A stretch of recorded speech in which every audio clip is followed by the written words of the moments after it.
Bionicle Legends 1. Island of Doom. Written by Greg Farsty. Introduction. Recording by Logan Gray.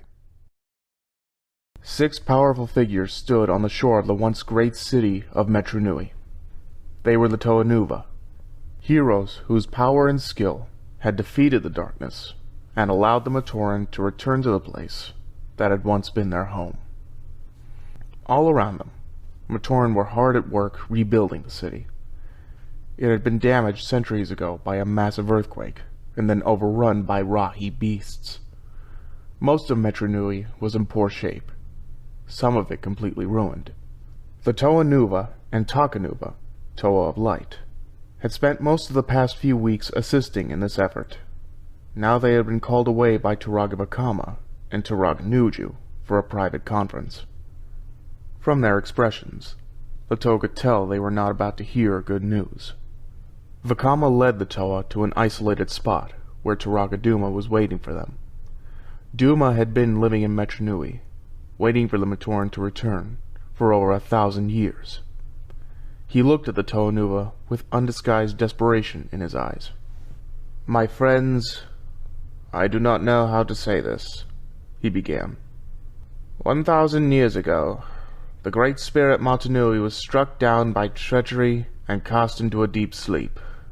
It is said that you Toa Nuva are destined to one day awaken Matoran and restore light and peace to the universe. Toa Nuva frowned. They knew all this already. Bringing the Matoran back to Imrukii had been the first step toward awakening the Great Spirit.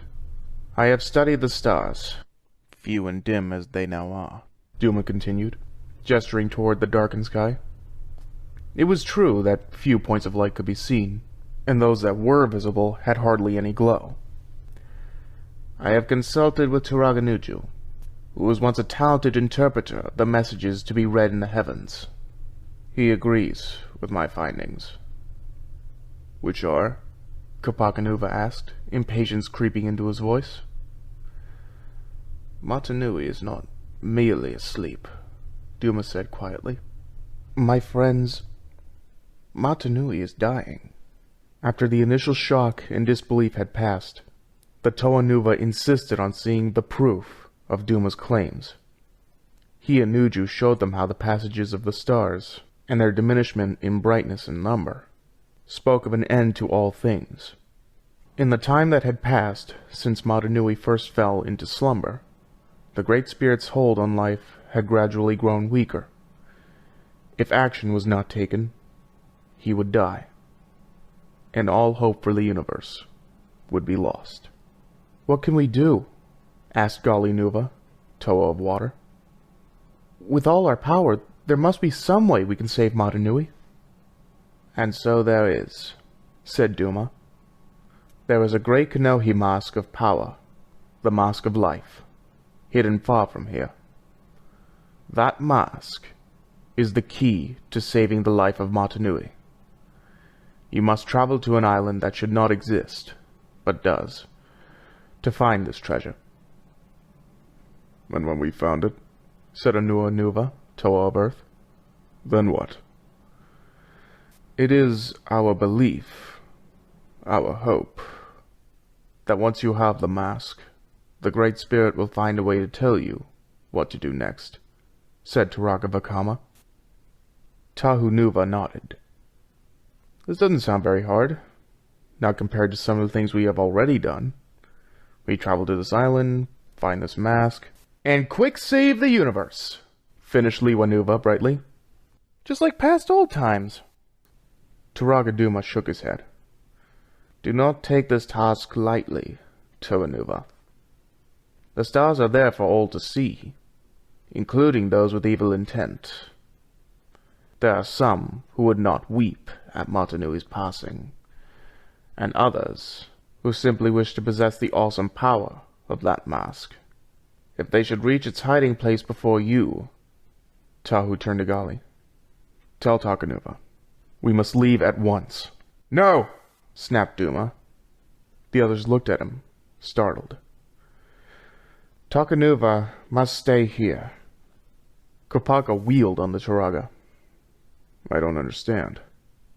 You tell us that this mission is vital, and then subtract 1/7 of our power. Why? Metru must be defended in your absence, Duma explained. The stars say that it is Toa Nuva's destiny to remain here and guard the Matoran.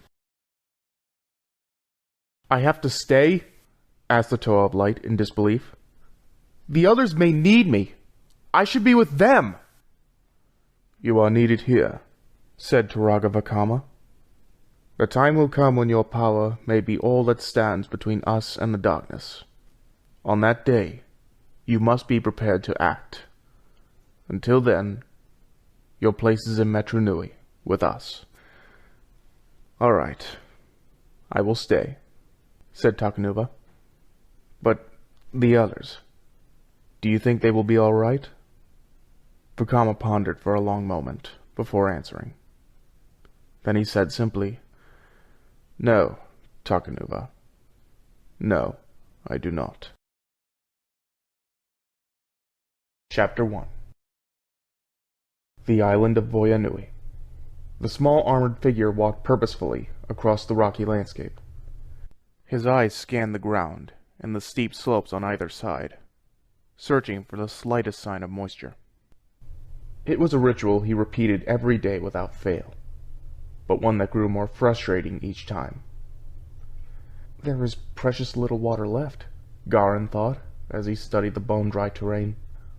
When the lake fully recedes, I don't know what we will do. Only the green belt near the coast remains lush, and none but the Great Spirit knows why. In the distance, the volcano rumbled and spewed red-hot lava into the air. The ground trembled beneath his feet, but Garin had long since learned to keep his balance. A Matoran villager on the island of Voyanui quickly mastered the art of dealing with eruptions, tremors, and drought, or he did not last long. He stopped at what looked to be a likely spot. Crossing his twin tools, he fired a pulse bolt at the ground. It blasted through the rock, gaining strength as it traveled, until it dissipated about 6 feet down. A little puddle of stagnant water rested at the bottom of the hole. Garin sighed and looked out at the ocean in the distance. So much water, and none that we can drink. If only... His eyes caught sight of something bobbing in the surf far below. It gleamed in the bright sunlight. It looked like a canister of some kind. As Garin watched, it struck the ice ring that surrounded the island and ground to a halt. The lid of the canister rotated with a hiss and then fell off, sliding across the ice and back into the water. Part of Garin wanted to run down to the shore and see what was inside, but he restrained himself. He crouched behind a boulder and watched carefully. After a moment, a figure emerged from the canister. He was strong and lean, clad in snow-white armor that was lined with spikes. Long, muscular legs ended in two-toed feet that effortlessly gripped the ice. Strangest of all was the face, with eyes that glowed red and a smile that could best be described as savage. The figure paused and looked around with seeming satisfaction, then began walking down the path that led to the Matoran settlement. Garin peered around the rock to keep the being in sight. The armored figure didn't look like anything he had seen before, but there was no mistaking the aura of power that surrounded him. It seemed impossible, but there was only one thing this new arrival could be. A Toa. The white figure stopped suddenly. A Visorak was watching him from behind some nearby scrub, and evidently the Toa had detected it. Casually, as if he ran into such things every day, the Toa waved a hand in the Visorak's direction. The scrub suddenly came to life, its thick branches wrapping around the spider creature and squeezing tight. It did not let go until the Visorak had collapsed, its only movement an occasional twitch. At that point, the plant went back to being just a plant. Garin was awestruck. With powers like that, this new Toa would be able to solve all of Voyanui's problems in no time. He smiled happily, confident that the Matoran's old way of life would soon be just a memory. Radak waited impatiently inside his canister. He had felt it wash up on the shore minutes ago. Zaktan had stated that Matoran would be sure to come investigate, and when they did, he was to open the canister and declare that he was the Toa of Earth. This, Radak decided, sounded all too much like some of Zaktan's other plans. They always tended to be overcomplicated and too subtle for Radak. After all, he wasn't a Toa. He was an ex-Dark Hunter and now a Paraka. He didn't even look like a Toa. All the Toa he had ever met were small and weak, and usually died much too quickly. He preferred opponents with more longevity. I have had enough of this, he grumbled to himself. I have heard only seabirds landing on this canister. If the Matoran will not find me, I will find them, much to their regret. Shrugging his powerful shoulders, Radak tore his way out of the metal canister. Brushing scraps of iron off of himself, he stalked inland. Balta had come upon an open canister while scouting for food. He had no idea what it might be. Perhaps Matoran from some other village had received the messages they had been throwing into the ocean and sent supplies. He knew that this was highly unlikely. His doubts were quickly confirmed. The canister was empty, but there were footprints trailing away toward the settlement. Balta decided that food could wait. This was a mystery, after all, and Voyanui could use a little mystery. He caught up with the red-armored newcomer about an hour later. The first thing he noticed was the stranger's smile. At least, he thought that was supposed to be a smile. There was something about it that reminded him of a predator's grin, just before it pounced on prey. Balta took a few cautious steps and called out. "Hello?" The stranger turned around. He hesitated a moment before speaking, as if he were sizing up the Matoran. Then he said, "Do you know who I am?" Balta shook his head. "Well, you will," the newcomer assured him. "I am Toa Hakan. Someday, stories will be told about this day, when the Toa came to Voyanui. Legends will be crafted that will live on long after you are gone, Matoran." Balta wasn't sure what to say to that, and the being who called himself a Toa wasn't waiting for his response. Instead, he was pointing to a herd of Rahi beasts who were grazing on the near barren rock. "What are those?" "Kikanalo," Balta answered. "They eat plants when they can find them. They are very big and powerful, and their stampedes are frightening. But they're mostly harmless." Hakan smiled. Then he stared hard at the Kikanalo for a few seconds. Crimson bolts of energy erupted from his forehead and struck the Rahi, completely obliterating them. All that was left was a few wisps of smoke. "And now," Hakan said, satisfied, "they are not even that." Why did you do that?" Balta sputtered, stunned. "They were no threat to anyone." "They were blocking my view," Hakan replied casually.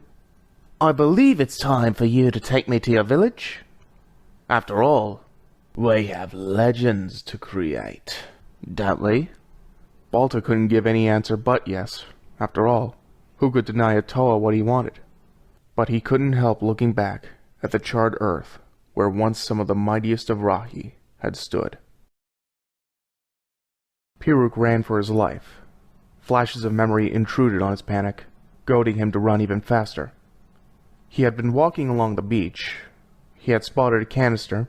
It had opened up, and something, had come out of it. It was clad in green armor, and at first, Piruk thought it must be a Toa, or some other powerful entity come to help Voyanui. But the newcomer had regarded him coldly, like he was a rockworm ready for dissection. When the figure spoke, it sounded like many voices hastily joined into one. Worst of all, his body seemed to be shifting, as if it was not a cohesive whole, but a random collection of parts constantly changing position. Terrified, Piruk fled. Unfortunately, he just wasn't fast enough. He could hear something following him, but it wasn't the sound of someone running in pursuit. It was more like a low hum that grew louder and louder all the time. A cloud passed over him, and for a moment, he could not see. Then suddenly the green figure was standing in front of him, holding out an armored hand. "Do not be afraid," the stranger hissed. "Toa Zaktan, here to help." Piruk didn't believe this for a minute. He had never met a Toa in person, but he had heard plenty about them. None of the tales spoke of anything even remotely like this strange being. Toa were courageous, heroic, and reassuring figures. And this thing could give a lava eel nightmares, Piruk thought to himself.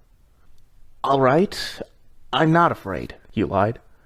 "But, we really don't need any help. Everything's fine here. Maybe you could find some other island to protect, please?" Zaktan shook his head. The movement produced a strange rustling noise, almost like dry leaves caught in a gust of wind. "Toa Zaktan," the figure repeated, "here to help." Piruk looked into the eyes of the stranger. There was no warmth or regard there. "Then stay here," Piruk said. "Stay right here and don't move. I will go find some other Matoran who would know how you could help. Okay?" Before Zaktan could answer, Piruk took off for the settlement. This time, he didn't hear the hum behind him. Just the sound of his feet hitting the ground and the breath exploding from his lungs. He wouldn't slow down until he reached home. Avak scowled as he hauled the canister up onto the icy beach. Vezok was supposed to have been here to help, but he was nowhere to be found. As usual, he was off somewhere pursuing his own plans and ignoring the needs of the team. This is the most important job, he reminded himself. far more vital than fooling a handful of Matoran into thinking we're Toa, because I doubt we will fool them for long. Now, the crystal inside this canister is the key to everything. Avak paused. He was absolutely certain of the truth of what he had just said. But one thing still bothered him. He wasn't sure why he was so certain. The others were too consumed with finding the treasure here to pay any attention to questions or doubts. Avak was different. He knew to listen to his inner voices. That is why I will still be alive with the treasure when the others are no more, he thought, tapping his head with an armored finger. Because of what I have up here. Vezok waded toward the shore. His canister had developed a leak halfway to Voya Nui, and when he tried to open it, he found that it was welded shut. Fortunately, he had enough raw strength to punch his way out. That didn't change the fact that one of his teammates had tried to make sure he was lost at sea. It wasn't hard to guess who. Cunning, devious, insane, he said to himself. Hakan. Has to be. He didn't give in to rage or bellow threats. Instead, he calmly made his way through the water, his eyes fixed on the volcano erupting on the island up ahead. He idly wondered if the Matoran had any idea what was hidden on their little piece of rock. Probably not, he decided. But they will help us find it just the same. And once we do, we will plan our next steps. After, of course, I have twisted Hakan's head so far around, he can stare himself in the eye. The thought brought his first smile of the day. Chapter 2. Turaga Duma led the Toa Nuva and the other Turaga down a musty, narrow tunnel beneath the surface of Metru Nui. "Where are we going?" asked Tahu Nuva. "Patience," Duma replied. Gali Nuva smiled Asking Tahu to have patience was like asking a raging fire to please not be so very hot. The Toa Nuva of fire started to say something back, but Taragavakama shook his head no. Whenua looked around. They were already well beneath the ruins of the archives, the maintenance tunnels, and any place else any Matoran had ever been. If we keep going like this, we are going to come out on the other side of the world, he said to himself. Taragaduma ducked his head to walk through a low entrance. The Toa Nuva had to get down on their bellies and crawl through the same opening. "How did you ever seek find this place?" asked Liwa Nuva, Toa of Air. "And why?" "I didn't spend the last 1,000 years playing with puzzle stones, or making a dictionary of shoot-speak, Liwa," Duma replied. "I spent it preparing for your eventual return." "All this for us?" asked Liwa, glancing at the rough-hewn, damp rock walls that seemed to be closing in on them. "You shouldn't have, really." "Enough," said Duma. "We're here." The Toa Nuva crawled out of the tunnel and got to their feet. Here turned out to be a massive chamber that was obviously not a natural structure. It was almost a perfect sphere, with the entrances to 6 passageways on the far wall. The chamber was dominated by a pool of liquid protodermis in the center. But what attracted the Toa's attention was what was floating in the center of that pool. 6 cylinders bobbed in the water, small red lights flashing on their sides.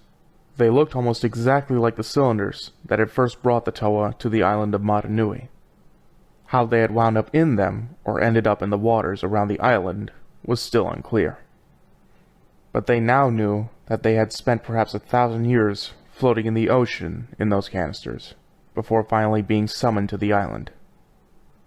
"Oh no," said Pohatu Nuva, taking a step backward. "I am not getting into one of those things again. I remember what happened last time. Well, I don't remember, really. But I'm not up for sleeping for another 1,000 years. "What is this place?" Kopaka Nuva asked, ignoring the Toa of stone. "Is this where we came from originally, on our journey above?" "Not here," said Duma, "but perhaps someplace very much like it." "That makes no sense," said Onua. "I recall the legend. We were said to have fallen to Motunui from the heavens." Duma nodded and smiled. "Indeed. And if you were shot into the sky over your island, only to plunge back down into the ocean, you would have fallen from the heavens, would you not?" Onua frowned. Once again, everything he had thought he knew about his past had been turned on its head. He hated when that happened. "Why have you brought us here?" Gali Nuva asked. "What is the point of showing us this?" It was Taragavakama who answered. "The island that hides the mask of life is located up above, in the same ocean in which Motunui floats. It is many kios south of our former home, so far away that none of us ever suspected its existence. The journey over land and by water to reach it would be dangerous, most likely fatal," Taraganokama added. "We believe these canisters are the only safe way for you to reach your destination." "And what is our destination?" asked Kopaka Nuva. "What is this remote place that conceals a Kanohi mask of such power?" "The stars call it Voyanui," said Taragaduma. "But they have another name for it as well. The Daggers of Death. I fear the second name may be more accurate." "Well, there is one good thing," said the Toa Nuva of Air. "With a happy cheer name like that, I doubt the place is very crowded." Balta crouched on a rock, watching Avak work. The brown figure had been mining minerals all day, and then cleaving them together with one solid strike of his tool. Balta had no idea what he was making, but the process was certainly interesting. "Is that some kind of new machine?" he asked finally. "Something to help us find water?" "Right. That's just what it is," Avak answered without looking up. "Once this is done, you won't have to worry about water, or anything else, anymore. Balta hopped down from the boulder and peered closer at Avok's handiwork. "What's that do?" he asked, pointing to an unfamiliar component. "And what's that? How do those two pieces join together? Is that the only color that piece comes in? I think it would look better in a different shade of gray." The Matoran wasn't quite sure just what happened next. One second, everything was normal, and the next, he was inside a cell made of some sort of clear, metallic substance. He could see out, but when he tried to speak, no sound escaped his mouth. "Matoran should be seen, and not heard," Avok growled. "And even seen is debatable." Without another word, he went back to his work, ignoring the muted cries of the Matoran. The white-armored figure, who called himself Thok, had spent much of the day testing his powers. While Garin tried to get some information on where he had come from and why, Thok busied himself bringing rocks and trees to a semblance of life and making them battle each other. "How did you know that we need help?" asked Garin, hoping he wasn't being too annoying. "I'm a Toa, aren't I?" Thok replied.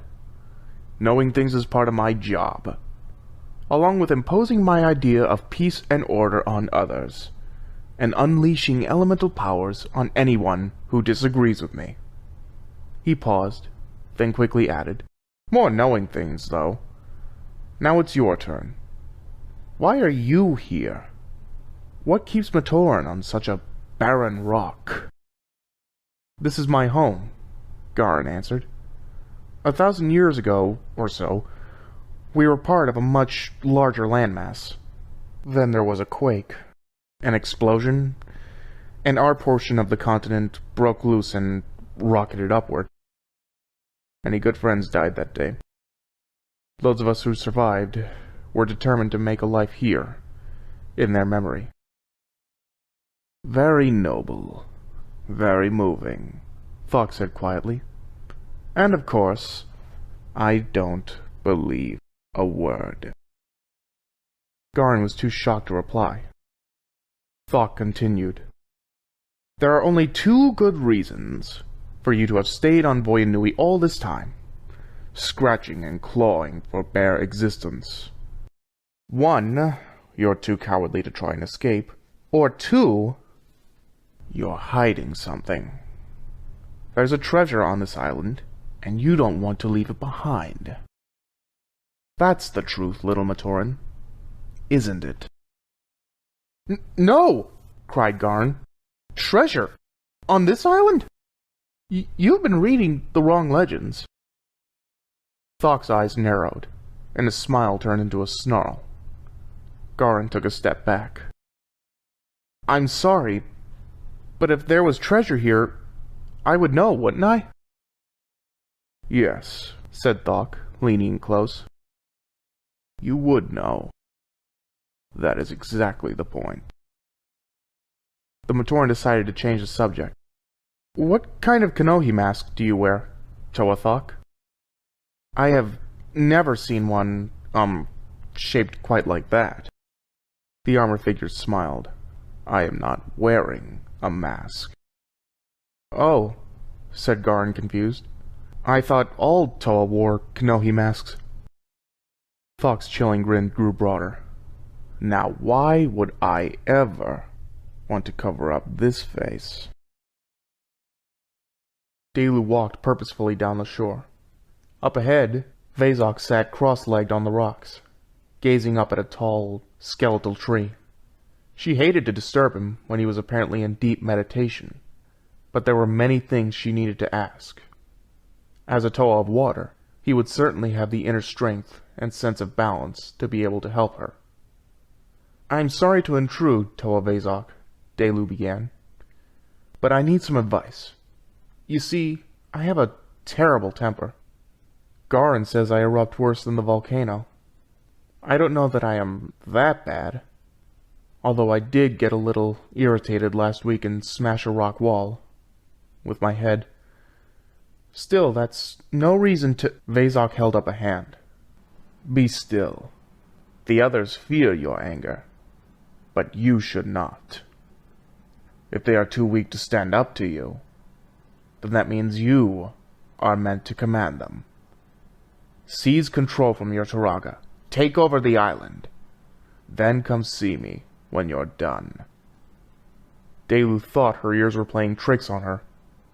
She expected Vezok to counsel contemplation and reasoned discussion, not a grab for power. What kind of a Toa was he? Well, we don't have a Turaga, she replied. He was killed when the island was blown loose from the mainland. We just look after ourselves. Good, Vezok said, never taking his eyes off the tree. Turaga are always getting underfoot anyway. I remember one I met a long time ago. I wanted to do something, he kept saying no. We ended up having a discussion about personal destiny. What happened? Vezok glanced at her and bared his teeth in a wolfish grin. Turned out he didn't have as much time to achieve his as he thought. That was enough for Delu, who began to back up the way she had come. Maybe she and Garin were not the best of friends all the time, but he had to be made aware of this. She wasn't sure if all the legends she had heard about Toa were just wrong, or if these particular Toa had simply gone mad on their journey to Voya Nui. But something was chilling her, and it wasn't the ocean breeze coming across the ice. Well, thanks for the advice, she said hurriedly. I'll certainly think about it. I have one more piece of advice for you, Matoran, Vezok said. You and your friends really shouldn't go wandering around this dangerous island, asking strangers a lot of questions, and worrying about things that don't concern you. His eyes glowed red for the briefest of instants. Something slammed into Delu, knocking her off her feet. She hit the ground hard, the breath driven from her lungs. Vezok rose and started walking away. You might get hurt. Chapter 3. Recording by Imrukii, Toa of Fire. Life had changed on Voya Nui, and Garin was not at all sure what to make of it.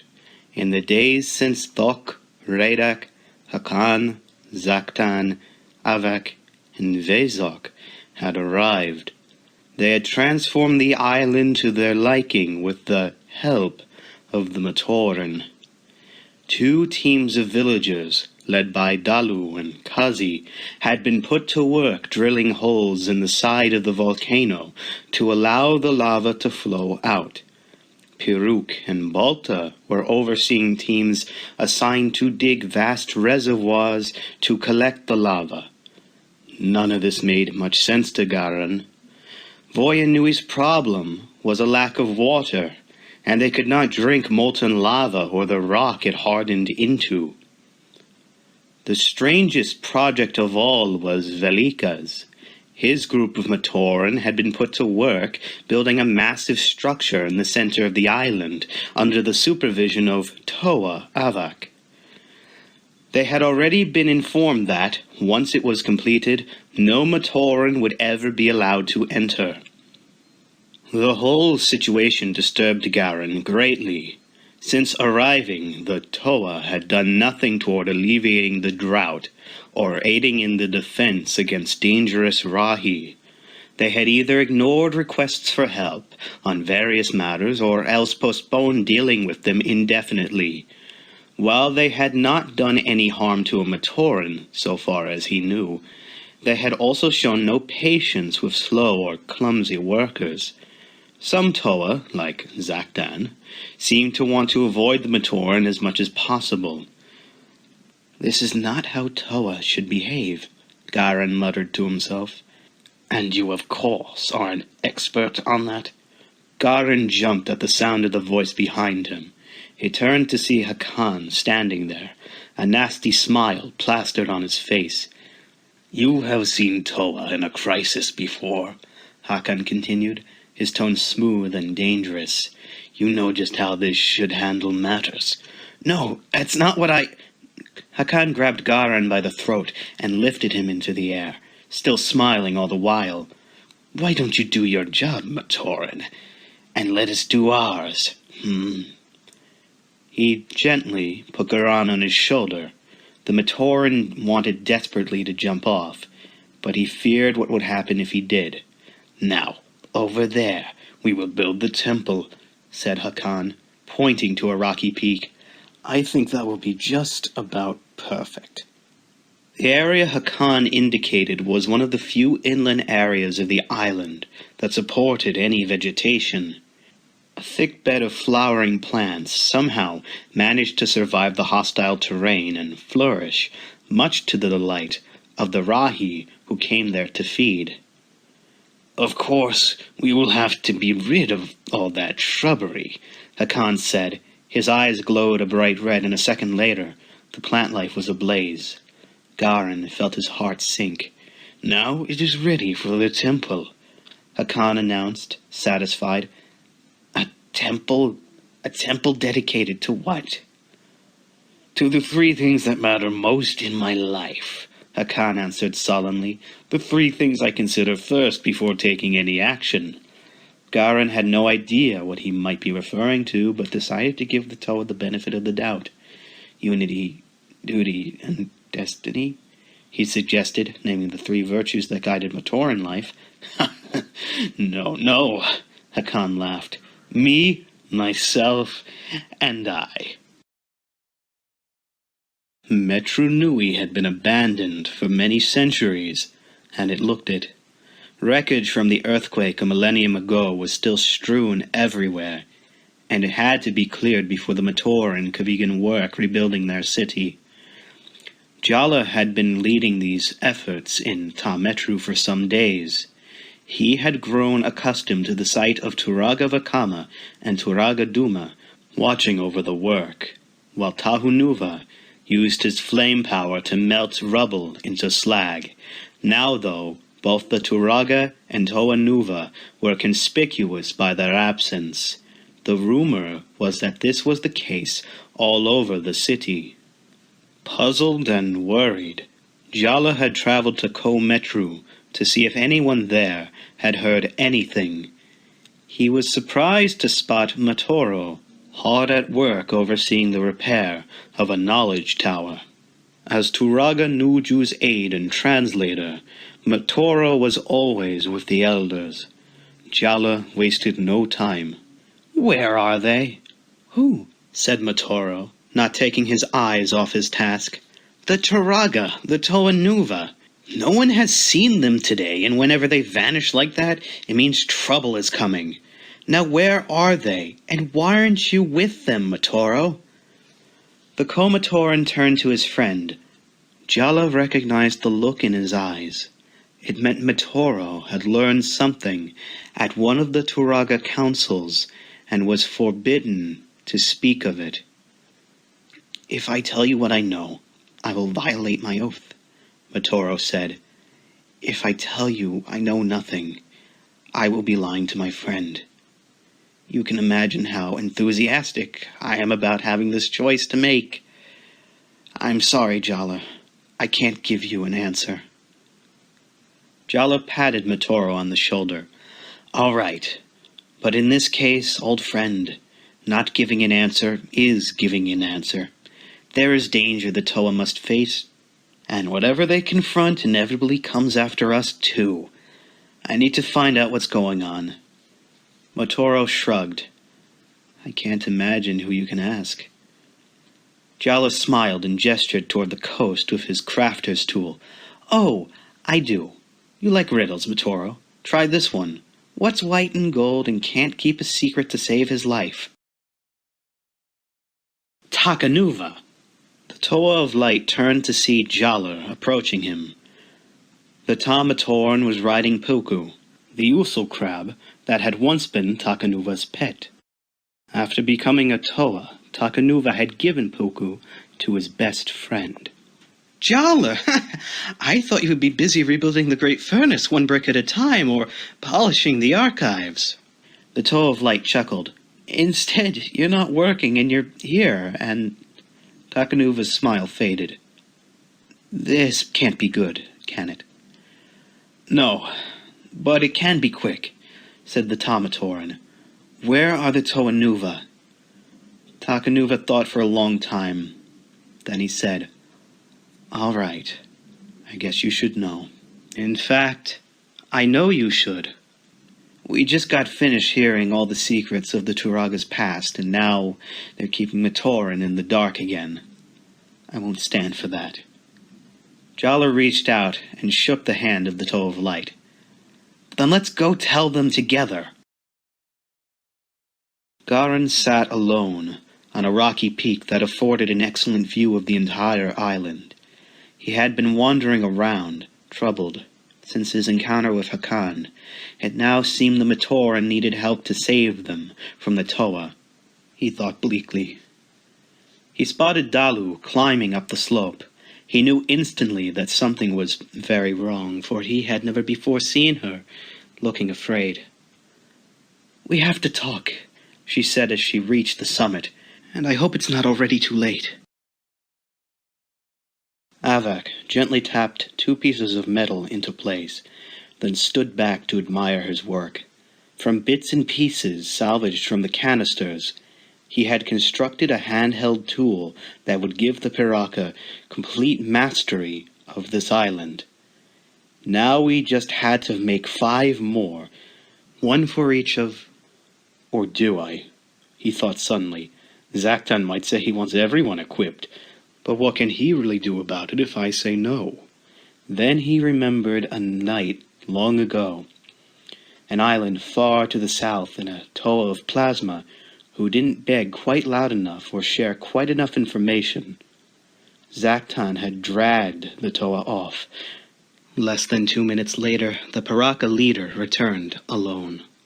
When Avak went to check on the situation, all he could find of the Toa were bits of armor, a mask that looked half-devoured, and puddles of something Avak preferred not to try and identify. 5 more, he decided abruptly. Sure, I can do that. He glanced to the west. The Matoran had already finished building the stronghold. He and Vezog had successfully installed the crystal collection sphere under Zaktan's watchful eye. It hadn't been easy to get the Matoran to work diligently on something that had no connection to the problems they were having here, but the suggestion that there were far worse jobs, for example, polishing the ice ring around the island by hand, seemed to spur them on. Avak turned back to his work just in time to see a Matoran scurrying away. He thought it might be Velika, although he really couldn't be bothered to keep their names straight. What was the Matoran up to? Spying? That would present a problem. If he told Zaktan the Matoran were getting suspicious, the Piraka leader would want them all eliminated. That would mean no labor force and therefore a lot more work for the other Piraka. No, better I should just handle this myself. Maybe a quick swim in the lava will teach our curious friend to mind his own business. Avak rose and started after the Matoran, trying to decide whether medium would be enough to teach Velika his mistake, or if he should go right for well done. He never saw Garin and Kazi emerge from the rocks, grab the tool he had just completed, and run off with it. The rebellion had begun. Chapter 4. Recording by Toatapio Nuva.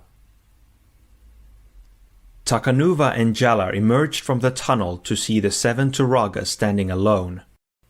There was no sign of the Toa Nuva, only 6 empty cradles where once the canisters had rested. "Where?" asked Jalar. "Someplace far too dangerous for any Matoran to go," Turagaduma answered. "This is a matter for Toa." Jalar threw his crafter's tool on the ground in anger. "That's not good enough." "Jala!" Vakama exclaimed, shocked. "We are not little Rahi that need to be looked after," the Matoran said quietly. "We fought the Rahi, the Borok, and the Borok Va. We stood up to the Rakshi. I died in that struggle. The Matoran need your guidance and your wisdom, but not to be coddled, protected, or lied to." An uncomfortable silence followed. Takanuva looked down at the floor. Vakama glanced at Duma, who looked furious. Jala looked from one Turaga to another, waiting for one of them to start talking. When none of them did, he kicked his tool, sending it skidding across the stone to stop at Duma's feet. "All right. When you are ready to treat the Matoran with respect, let us know. Until then, no one is doing any more work. Metchnui was in ruins for 1,000 years. Another 1,000 won't hurt." Jala turned and departed, leaving behind 8 very disturbed figures. "What is it?" Kazi asked. Velika and Balta carefully examined the tool stolen from Avak. It was obviously meant to be carried, or perhaps latched onto the arm. Balta had already identified what looked like a launching apparatus, but there did not seem to be anything to shoot. "I don't think this is for building, or to help us find water," said Garan. "What if they find out we took it?" Pyrak asked, anxiously. He was in no hurry to run into Zaktan again. "Delu is outside watching the approach to the cave," Balta assured him. "If she sees one of them coming, she will let us know." He turned to Velika. "What do you think?" "When the Kanohi dragon roars, do not look for the stone rat," the Pomatoran replied. The others waited for him to explain just what that saying meant, but Velika added nothing. "I hate it when he does that," said Kazi. "It's obvious," said Garan impatiently. "If you hear one Rahi, don't expect a different one to appear. If the signs all point one way, then don't expect the truth to be something else." "Oh, that clears everything up," Kazi said sarcastically. "It's not a tool, not like the kind we use," Garan explained. "It's a weapon. The question is, what do they need it for? Who is there here to fight?" Balta hesitated a moment before saying quietly, "Us?" But they're Toa," Pyrak insisted. "Are they?" asked Garan. "I'm not so sure. Not sure at all." Delu spotted Avak heading for the cave. She crossed her tools and felt a surge of energy go through them. The next instant, Avak was rocketing forward at super speed. Unprepared for the sudden acceleration, he stumbled and flew headlong into a pile of rocks. Delu separated the tools and took a deep breath. Each time she used her equipment to temporarily enhance someone else's attributes, it drained some of her own energy.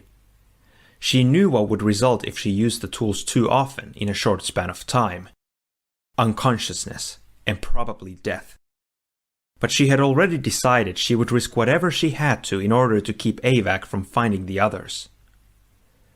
Avak had shaken off the impact and gotten to his feet, leaning on a boulder for support. Delu sent another jolt of power to him, this time aimed at enhancing his strength. The boulder suddenly crumbled to pieces before his might, and Avak almost fell again. Frustrated, he kicked out at the rock pile, his blow turning 1,000 pounds of rock into a cloud of dust. Delu fought the wave of dizziness that washed over her. She had one more thing to try, a more potent attack than the others, but its use almost guaranteed she would collapse from the power drain. Hopefully, it would be enough to convince Avak to turn back. She crossed her tools for a third time. This jolt of power targeted Avak's hearing, enhancing it well beyond normal levels. He stopped dead as his mind was suddenly assailed by every noise on the island. He could hear the breathing of every living thing, every rock being struck by a tool, every Rahi's cry, the sizzle of lava, even every pebble that scraped against another. It was overwhelming, maddening. Then, as suddenly as it had begun, it was over. He staggered forward a few steps, then stopped and turned around. Someone or something was doing this to him, of that he had no doubt, but he was in no condition to search for it. Let Radak do it, he thought. That's what the big mass of muscle is for, after all. He started back down the path, never knowing that his opponent was a Matoran who now lay among the rocks, as still as death. "So what do we do?" asked Kazi. "We're Matoran. They're whatever it is they are. Vezok bites boulders in half for fun. Hakan keeps turning Rahi into piles of ash. Radak slipped and fell 800 feet, smashed into the ice ring head first, and all it did was make him irritable. I can't say I like our chances." Garen nodded. "Maybe not. But we need to know what's going on here. We need someone to get close to that stronghold they had us build. Avak and Vezok have been moving equipment in there for days. Someone has to go in there. Someone they won't look twice at." As one, they turned and looked at Pyrrhus. After several minutes of whispered argument, they convinced the Matoran to take the job. Garen sent Balta out to find Delu and tell her the meeting was over and that they were heading back to the settlement. When he returned, Balta's expression was grim. "You all better come," he said. "I've never seen her this bad." Zaktan stood in the vast collection chamber. The vaulted room was bare, save for a huge crystal sphere in the center. As the emerald-hued being watched, green and black smoke slowly began to fill the sphere. His eyes glowed as the smoke became denser and more viscous, bolts of electricity crackling in the midst of its substance. "The others believe all this equipment is just another tool to be used in obtaining the Mask of Life," Zaktan thought.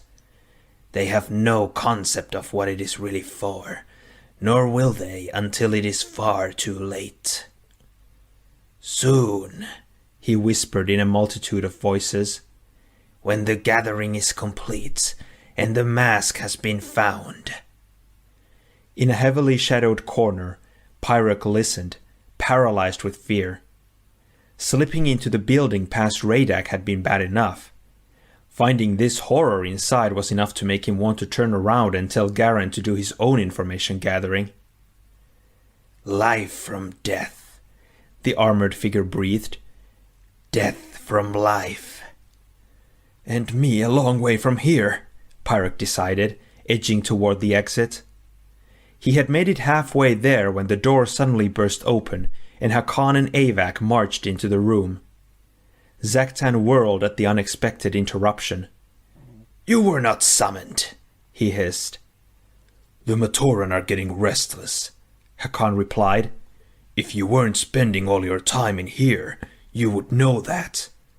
Then again, if you were spending time with them, they would have skipped restless and gone straight to panic. You don't exactly inspire a warm feeling." "One of the Zamor launchers was stolen," Avak broke in. "When I tried to track it down, I was attacked by a Matoran," Hakan said, smiling. "Great and powerful Avak was beaten by a Matoran. What would our old friends among the Dark Hunters say about that?" "They're going to be reciting your eulogy if you don't shut up," Avak growled. "Zaktan, this plan is not going to work, and if they catch on, we will have hundreds of angry Matorans swarming all around like insects." Zaktan shot him an icy look. Avak immediately realized what he had said wrong. Zaktan's body was an aggregate of trillions of microscopic creatures called protodytes, each containing a portion of his consciousness. This gave him unusual powers, but it also created an aura so alien that not even his allies liked being around him. The prototype shifted position in waves, causing his body to be in constant motion, a sight that was nauseating if one looked long enough. "The plan is not at fault," said Zaktan. "The failure is yours. You were supposed to act like Toa, so the Matoran would not suspect the truth." "Well, we're not Toa," Avak snapped. "We're Piraka. Thieves, killers, and, once we have the Mask of Life, Rulers. The Toa couldn't stop us, the Dark Hunters couldn't keep us in line, and maybe the days of taking orders from you are over too. Pyrock had to stifle a gasp. Garen had been right. The island was under the control of 6 brutal maniacs who thought of Matoran as insects. They were searching for this mask of life, whatever that might be, and somehow he doubted they would leave peacefully once they had it. His worrying was interrupted by an angry hum that filled the chamber. Zaktan's right arm had extended toward Avac, and a swarm of prototytes now engulfed the brown piraka. Normally, the creatures were too small to be seen by the naked eye, but in the trillions they made up a greenish mass that writhed like a tentacle. Avac hit the floor and rolled as the swarm flew into his eyes. Hakan made no move to help, just stood by and watched as if it were all staged for his entertainment. Avac fought a growing sense of horror. The prototytes didn't sting, but their sheer numbers threatened to suffocate him. He opened his mouth to scream, only to have the tiny creature swarm into it. A cloud of green threatened to be the last thing he would ever see. Hakan glanced at Zaktan. "When you're quite finished." Zaktan gave no sign he had heard, but withdrew the prototytes back to him. They slowly coalesced back into his right arm, although Hakan guessed it was with some reluctance. These days, Zaktan so rarely let them out to play. Avac remained on the floor, coughing. Zaktan walked over and nudged him with his foot. "Next time, I will not be so merciful," the green piraka said flatly. "You can take your mercy and..." Avac began, ready to spring to the attack. Hakan stepped in between them before a fight could break out. "What Avac means is that he is grateful for your understanding. He spoke out of turn and deeply regrets it. Don't you, Avac?" When Avac didn't answer, Hakan snapped his foot back and kicked the brown piraka in the side. "Don't you, Avac?" he repeated. "Yes," Avac spat. "I'm starting to regret a lot of things." Hakan turned his attention back to Zaktan. "The Matoran think they have reason to fear us. I suggest we give them something to really be afraid of." As Zaktan smiled his approval, Pyrock slipped out of the chamber. The Matoran had to be warned that everything they had gone through up to now had been a game of slides and shadows compared to what was about to take place. "If only there were Toa here," he thought as he slipped past Raydak. "Real Toa. But who am I kidding? Even if there were any coming, by the time they get here, they'll only be in time to bury us." Chapter 5. 24 Matoran labored in the hot afternoon sun. For days now, they had been digging channels to allow the lava to flow from the volcano into vast reservoirs. It was hard and confusing work. They couldn't understand why the Toa would want the lava drained from inside the mountain. Some of the wittier Matorans started calling their daily chore lava farming. "How much longer are we going to have to do this?" asked one. "Until there's no more lava left?" suggested his companion. "Or they think of some other silly thing for us to do?" The laughter of the two was cut off by a strange, rumbling sound from deep within the volcano. The workers looked at each other with terrified eyes. If the mountain erupted now, they would never be able to get away in time. They stared up at the crater, waiting for the plumes of smoke and ash that would herald their deaths. None came, though the sound grew louder. Then something emerged from inside the volcano, but far from what they were expecting. It crawled from inside the mountain, its body wreathed in smoke, ash, and flame. It straddled the mouth of the volcano as it rose to its full height, towering over the Matoran and regarding them with eyes of flame. The giant easily stood 30 feet tall. Its body was equal parts stone and lava, with the solid stone continually melting and reforming. It was something beyond any Matoran's experience, a figure not even found in legend. With a single stride, it would snuff out their lives as if blowing out weakly flickering candles. "I wondered when you were going to show up, monster." The Matoran turned to see that the words had come from Hakan. He was charging up the slope with Avak at his side, both of them ready for battle. The creature opened its mouth and exhaled a jet of flame, but Hakan seemed to shrug it off. He hurled spheres of molten magma at the giant, melting its substance faster than it could recreate it. Angered, it raised its fist, threatening to smash the Matoran into the ground. Avak shot forward, slamming into the villagers and shoving them out of the way just before the devastating blow landed. Tremors shook the mountain, and cracks shattered the integrity of the lava channels. But none of that mattered to the Matoran just then. "You saved us," one said to Avak, awe in his voice. "Don't get used to it," the armored figure replied. Hakan continued to advance up the mountain, hurling lava and mental bolts at the monster. Amazingly, the giant actually seemed to be giving way. Avak joined his partner, using his pickaxe to tear great chunks of rock out of the creature. Howling with pain, it finally withdrew back into the volcano, where even Hakan could not follow. Silence descended. One by one, the shaken Matoran got back to their feet. They looked around anxiously, half expecting the creature to suddenly burst out of the rock beneath their feet. But only Hakan and Avak remained. "Remember this day, Matoran," Hakan shouted. "If it had not been for us, the Toa of Voyanui, you would be nothing but ash now. We ask for no reward for our services, only your loyalty and your obedience." None of the Matoran responded. Avak hurriedly whispered something to Hakan. "In a short time, Toa Zaktan will reveal a new substance that will ease your burdens and erase your worries," the Red Piraka continued.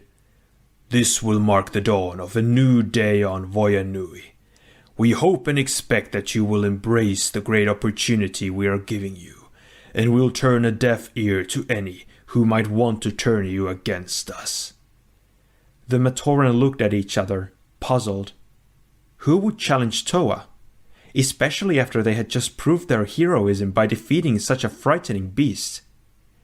"Depend on us, listen to us, obey us," Hakan bellowed, "and all will be right in your little world." A lone Matoran began to clap. Then all the rest joined in, until the canyon echoed with resounding cheers. On a peak overlooking the action, Garan and Balta watched. They were not cheering. "Nothing like that ever happened on Voyanui before our guests came," Garan said. "And I've never heard of Toa demanding obedience before. How about you?" Balta didn't reply. His thoughts were with Delu, who was slowly recovering back in the cave. He knew Velika was keeping watch over her, but he would have felt better if he were there himself. "They're leaving," Garan said, pointing to Hakan and Avak. "We should follow." The two Matoran made their way as rapidly as they could over the treacherous slopes. Fortunately, their quarry seemed to be in no hurry. Once well away from the volcano, the two Toas stopped, unaware that they were being spied on from the rocks above. "You overdid," said Avak. "They needed a grand event," Hakan replied. "I gave them one. Next time, tell me when you are going to make the creature slam his fist down. I almost didn't dodge in time." "No one told you to dive underneath it, you imbecile." "And if I hadn't, your grand event would have played out for dead witnesses," Avak snapped. "The point was to keep them alive so they could spread the word about their heroes, remember?" Hakan sighed. "Someday I will figure out why our elemental powers only work in combination. Lava spheres are all right in their place, but they're nothing compared to what I can do when with another Piraka. Think what I could do with the power of pure flame at my command." The two started walking back toward the stronghold. "I have," Avak answered. "It keeps me up at night." "It was all a sham," thought Garen as he watched them depart. "They manufactured a monster and then defeated it to convince us they are Toa. But how do we convince the rest of the settlement? And more important, what is this new substance they talked about?" Zaktan gazed at the small, round piece of crystal he held in his hand. It looked like an exact replica in miniature of the massive crystal sphere in the chamber. Radak or Vezak would have dismissed it as a bauble and ground it under their heel, never realizing that it and others like it were the key to domination of Voya Nui. Slowly, almost reverently, he moved the small glass sphere toward the larger crystal. When the two met, the surfaces of both turned immaterial, allowing the smaller crystal to pass through unharmed. When Zaktan withdrew his hand, the sphere contained a small portion of the larger crystal's black and green liquid. A moment later, the sphere changed to a solid color, and its contents were no longer visible. Zaktan picked up one of the launchers Avak had designed. In one swift motion, he loaded the sphere into the launcher. Now prepared, he sent a small portion of his substance underneath the chamber door to summon Radak and their reluctant guest. The black Piraka entered the room a moment later, dragging a Matoran behind him. Radak stopped well away from the crystal sphere, having found that getting too close to it made him feel disoriented and ill. This particular Matoran had been assigned a resource-gathering mission by Hakan, which would take him deep into the mountains, ensuring that he would not be missed by his comrades. "Hold him still," Zaktan ordered, taking aim with the launcher. He triggered the mechanism, and it hurled the small Zamor sphere at the Matoran, striking him dead on. The sphere turned immaterial once more and passed into the Matoran's body before releasing its contents. One moment, the Matoran's eyes were filled with fear. The next, they glowed with a sickly crimson light as the virus took effect. Zaktan signaled for Radak to release his hold. The Matoran made no effort to run, just stood there, his breathing ragged and his body stiff. Zaktan walked to a far corner of the chamber and pulled on a chain. A small portion of the floor slid away to reveal a pool of molten lava. "Come here." The Matoran dutifully shuffled to the edge of the pit. His eyes were fixed straight ahead, seemingly oblivious to the burning doom before him. "Walk into the pit," Zaktan ordered. Nodding, the Matoran took a step off the edge. His right foot dangled in midair above the boiling pool. Just as he was about to topple in, Zaktan grabbed his arm and flung him back to the center of the room.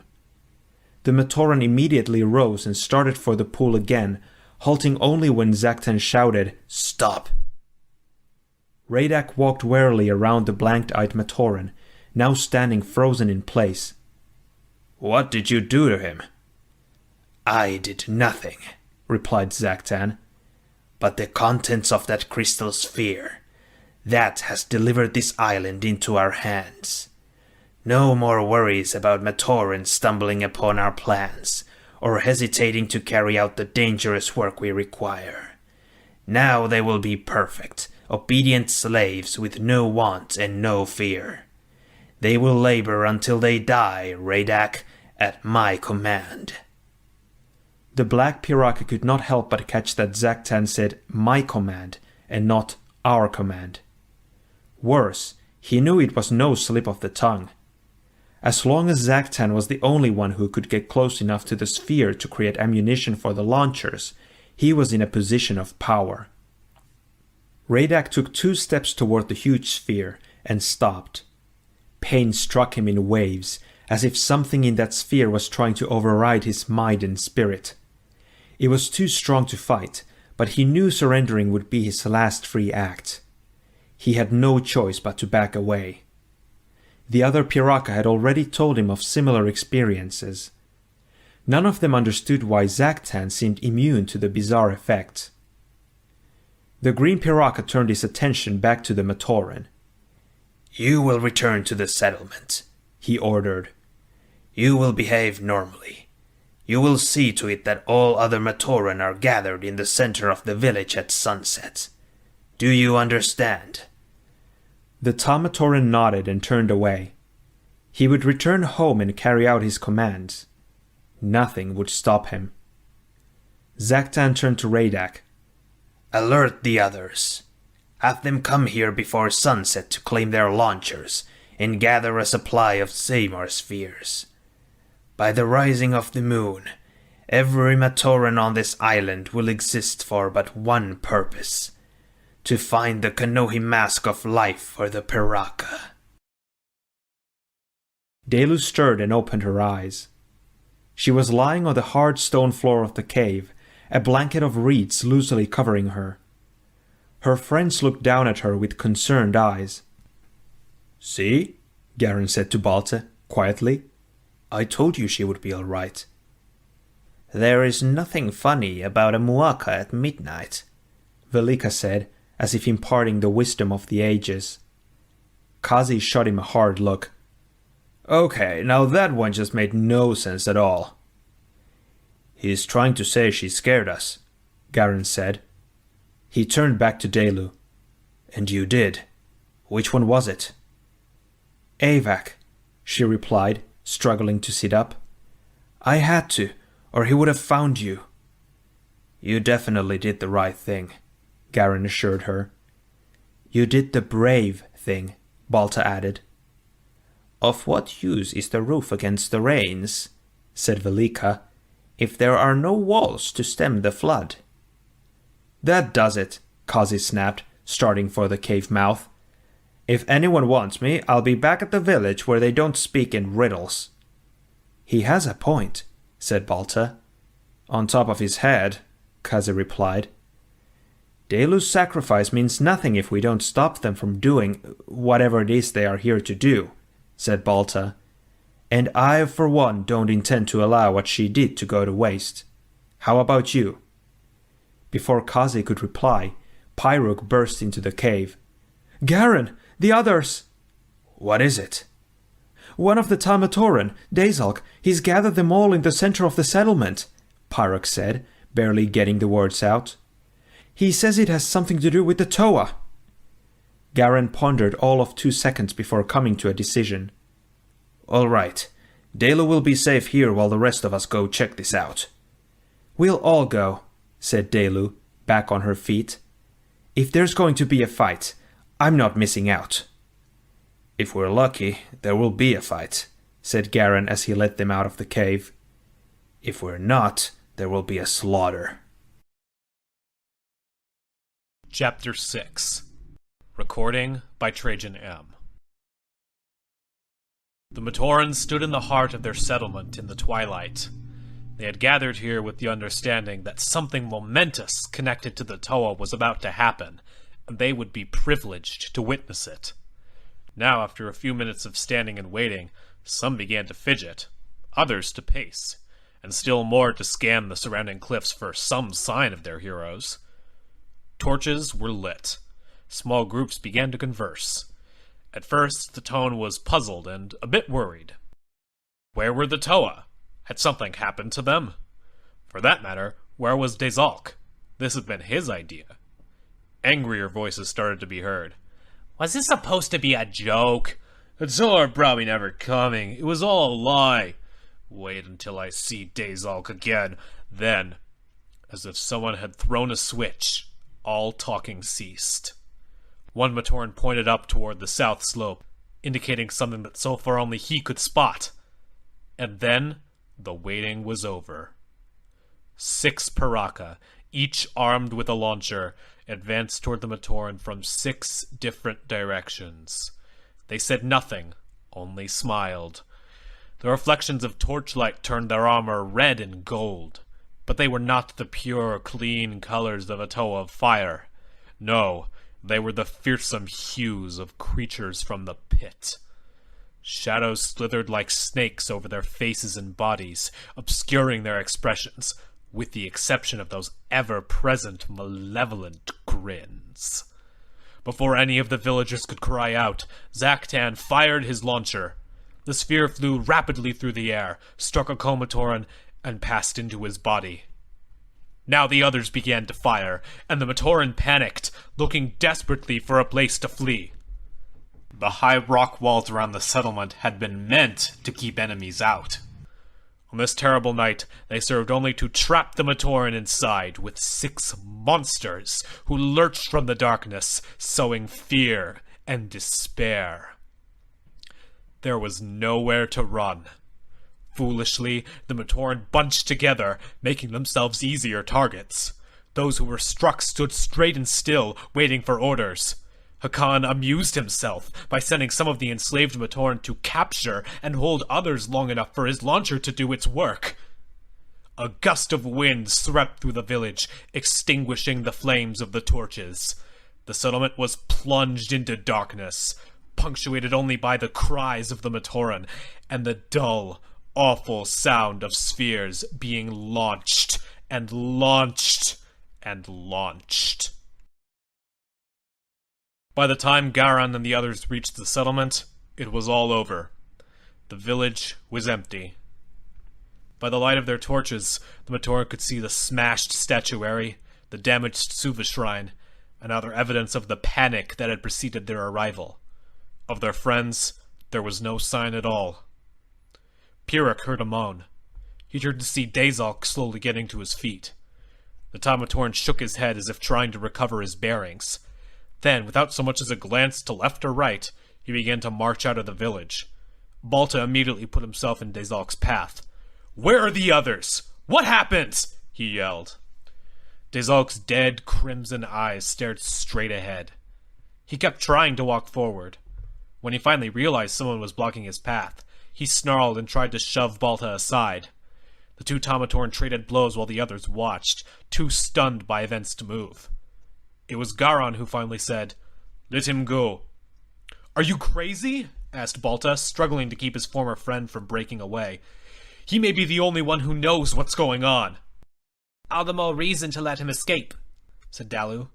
"He has some destination in mind. It's probably where the others are, and whoever did whatever to them." "I don't think it's any secret who did this," said Garan. "The question is, what do we do about it?" Reluctantly, Balta stepped aside. Dazalk walked swiftly out of the settlement with the 6 Matoran trailing behind him. They made no effort to conceal themselves, and he seemed to take no notice that they were there. Dazalk traversed narrow rock ledges and made next to impossible leaps without any hesitation. Whatever had possessed him had removed any trace of caution or fear. It was not a long journey. It ended at the base of the volcano. Flickering torches dotted the slopes, where hundreds of Matoran were hard at work. Most were swinging digging tools, carving out holes in the sides of the mountain for lava to flow through. The air was filled with the stench of burning rock and the sound of picks striking stone in unison. Dazalk walked calmly ahead, stepped over a lava flow, grabbed a tool of his own, and went to work. Dalu stared forward. Balta stopped her. "Wait!" he whispered. "Look!" Then she saw them. The 6 beings who had called themselves Toa were standing on a slope nearby, watching the Matoran labor. Their smiles made her sick. "Slaves!" growled Dalu. "They have made them slaves!" "And all to drain lava from the mountain," muttered Garan. "Why?" "They're collecting it," said Kazi. "Maybe they're going to use the hot magma for some weapon?" Garan shrugged. It seemed too obvious somehow. If all they had wanted was lava, there was plenty already present on the surface of the island. There was no need for hundreds of Matoran to dig it out. He looked at Velika. The Pomatoran had a way of looking at the world from his own strange viewpoint, sometimes seeing truths the others missed. Velika was watching the activity with his head cocked slightly to one side, as if listening to a voice only he could hear. When he noticed Garan looking at him, he nodded and smiled. He who would empty a lake of fire must have a long spoon, he said. Well, of course, thought Garan. You couldn't get too close, so you need a tool that let you remain at a distance. That's what the Matoran are in this case. It only made sense if you wanted to empty. That's it! Garan said, keeping his voice down only with great effort. It has to be. He looked at the others. Don't you see? It's not the lava they want. They are emptying the volcano. They are after something inside, hidden beneath the lava pool. And the only way to get at it is to drain the pool, Balta replied. So we know why, but not what. A Matoran working up near the crater suddenly stumbled on a rock and fell into the volcano. He never screamed. The only sound was the sizzle of molten lava from inside the mountain. None of the enslaved Matoran even looked up from their labors to mark his passing. Nothing could be worth this, Garan said grimly. Nothing. It was all worth it, exulted Hakan. All the risks, all the hard work. Funny, muttered Vizok. I don't recall you doing much work. This is not a time to bicker, interjected Zaktan. He gestured toward the sea of Matoran, now laboring to advance the Paraka's ambitions. Not when you remember how far we have come. Vizok had to admit their leader, whatever his shortcomings, was right. It had not been so very long ago that they were just 6 more Dark Hunters, taking what missions they could and never seeing any of the rewards. Then Hakan got word of something happening up north, near the ruins of Metru Nui. The 6 of them made the journey on their own, without informing their superiors. They knew well that such an offense by a Dark Hunter was punishable by death. By the time they reached the dead City of Legends, whatever had been going on was over with. The city looked no different, but Zaktan noticed a shattered gateway in the Great Barrier. It was he who found the remnants of Makuta's armor, though there was no sign of a body. The others joined him in searching the area, but then something happened. Vizok was not sure what, but it seemed like all of them got the same idea at the same time. There was a mask of life out in the world somewhere, and they had to find it. Its energies would make them powerful beyond imagining. Intrigued by the possibilities, they decided then and there to abandon their lives as Dark Hunters. They would be independent and serve only themselves. They would be Paraka. The mask of life will soon be ours, Zaktan continued. With the Matoran subdued, there is no one on this island who can stop us. Not now, agreed Avak. But the universe does not end on the shores of this island. There are Matoran here, and a mask of power. And where you have those two, can Toa be far behind? Liwa Nuva's arrival on Voya Nui began with a pleasant surprise. He was still in one piece. Back when he had first emerged from his canister on the island of Matanui, one arm and both legs had disconnected from his torso. Precious moments had to be spent on reassembling himself, an annoying and not altogether comfortable task. Taragavakama had assured the Toa Nuva that that would not happen after this journey. From everything we have gathered, you spent many, many years floating in the ocean before coming to Matanui, he had explained. We believe that in that time, your organic tissue began to decay. By fusing your mechanical components back together upon arrival, you grew new tissue to connect them. Assuming your canisters don't malfunction, you won't be traveling near long enough for that to happen again. Liwa twisted the handle and opened his canister. He crawled out onto an icy shore, got to his feet, and stretched out the kinks in his muscles. The others were emerging from their canisters as well. Onua Nuva was already scouting the area, taking advantage of being the only Toa who saw well in the dark. Nice place, he said flatly. If you're a goat, that is. I see nothing but rock for Kyle around. Kopaka Nuva extended a telescopic lens in his mask. East, he said. Torches. Matoran, I think, though they look different than the ones we know. And what appears to be an active volcano. Then we start looking for the Mask of Life there, Tahu Nuva announced. Why? Asked Gali. Don't you know? Tahu replied, chuckling. True treasures are always found near lava. Look at me. Toa Nuva smiled. Not to mention that all that hot air inflates their heads. Laughing gently, the 6 Toa Nuva began their long walk toward the volcano, and what they hoped was the end of their quest. We have 3 choices, said Garan, looking around at his 5 companions. We can run, and hope to find a way off this island. Maybe find help somewhere else. We can hide in the western mountains, where no one ever goes. Or we can fight, and probably die. If we don't wind up slaves, like our friends. The rest of you can do what you want, said Dalu. I'm fighting. Me too, said Balta. We haven't survived here this long just to give up. The movement of a single pebble can bring down a storm of rock, Velika said, smiling. Kazi nodded. Even I get that one, and I'm with them. Garan looked at Pyrrhic. No one will think any less of you if you want to go for help, Pyrrhic. What we are proposing here is suicidal, and there's no reason you have to join us and die too. Pyrrhic scraped his shredder claws against each other, sharpening the blades. It was a nervous habit he'd had for years, but this time he seemed to be doing it for a purpose. When he looked up at Garan, there was steel in his gaze. Yes, he said. Yes, there is a reason. You're my friends, and this is my home. If those things are not worth fighting and dying for, then what is? It's settled then, said Garan.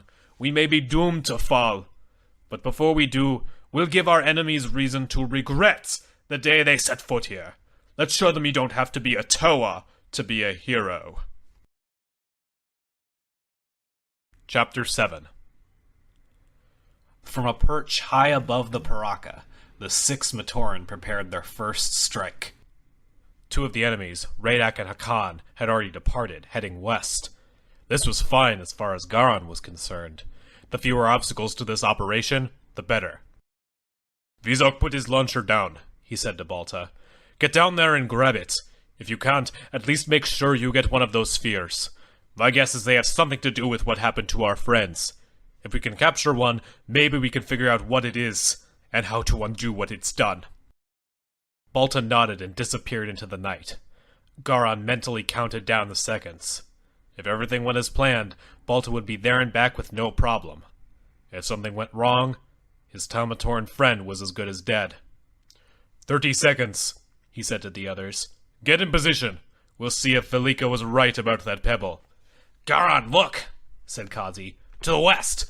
Are those fire bolts?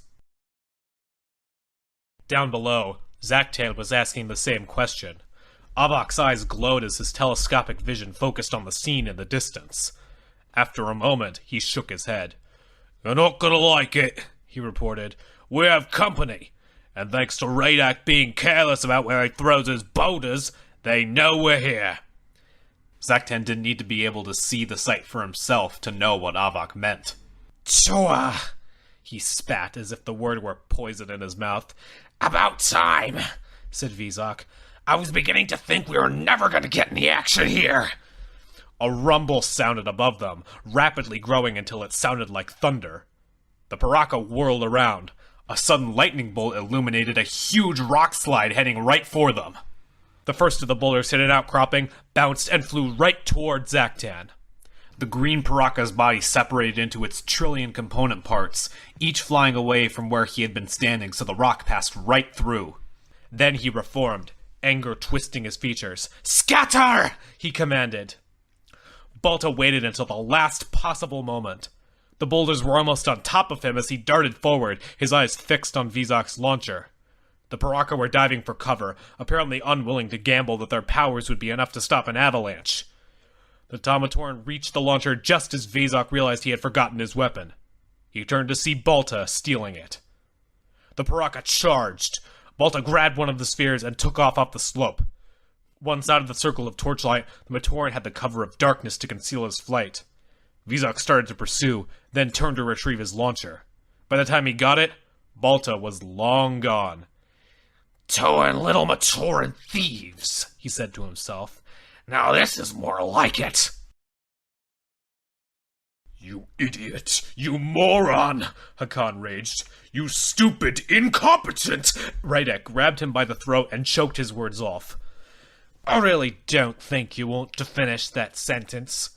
The two Paraka were crouched behind a huge boulder as fire and ice bolts flew by them. Rydek waited until Hakan's arm started flailing in panic before releasing his hold. Now, you was saying? The black Paraka snarled. Hakan coughed violently. I was saying, it was an honest mistake. Anyone could have made it. His apologetic tone differed wildly from the fury in his eyes. That's better.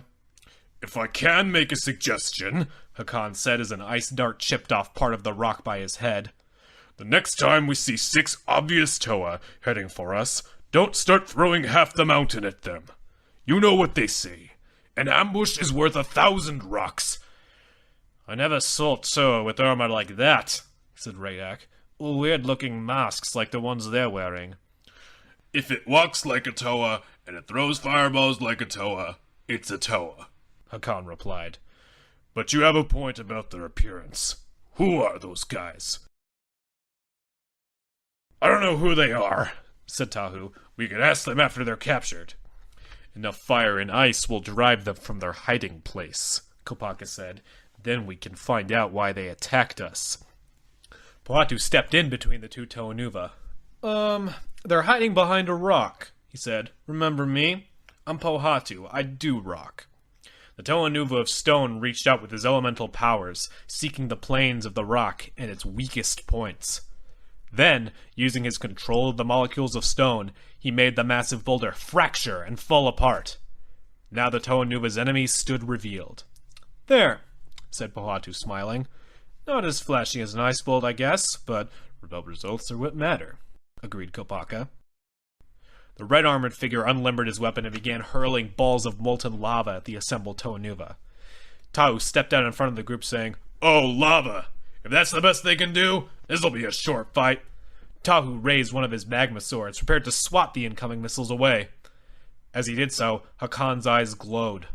The Paraka's heat vision struck the ground at Tahu's feet, turning the stone to magma. It was Liwa Nuva who spotted it and grabbed the Toa of Fire's arm, yanking him away from the pool. News, said the Toa of Air. Not going to be a short fight. The black-armored figure charged down the slope, bellowing. Onua concentrated and sent a column of earth slamming into the oncoming foe, knocking him senseless. One down, he announced. Who wants the red one? Gully pointed to the downed Paraka, who was already stirring. He's getting back up. Is he supposed to do that? Onua shook his head. That was enough force to knock out a Cainra bull. Must have just hit him at the wrong angle. The Toa Nuva of Earth sent his elemental energy forth again. This time the Hammer of Earth was twice the size as before and struck Rydek dead on. When the dust and dirt had cleared, the Black Paraka stood unharmed. I know we haven't had a real fight since the Rakshi, but this is getting ridiculous, Tahu grumbled. 6 of us, 2 of them. Let's do this. Zaktan had ordered the remaining Paraka to split up. Vizak and Thok were to go after the Matoran thief and recover the sphere. Avak was to stay and keep an eye on the Matoran slaves and make sure they kept working. Zaktan himself would go to the aid of Hakan and Rydek.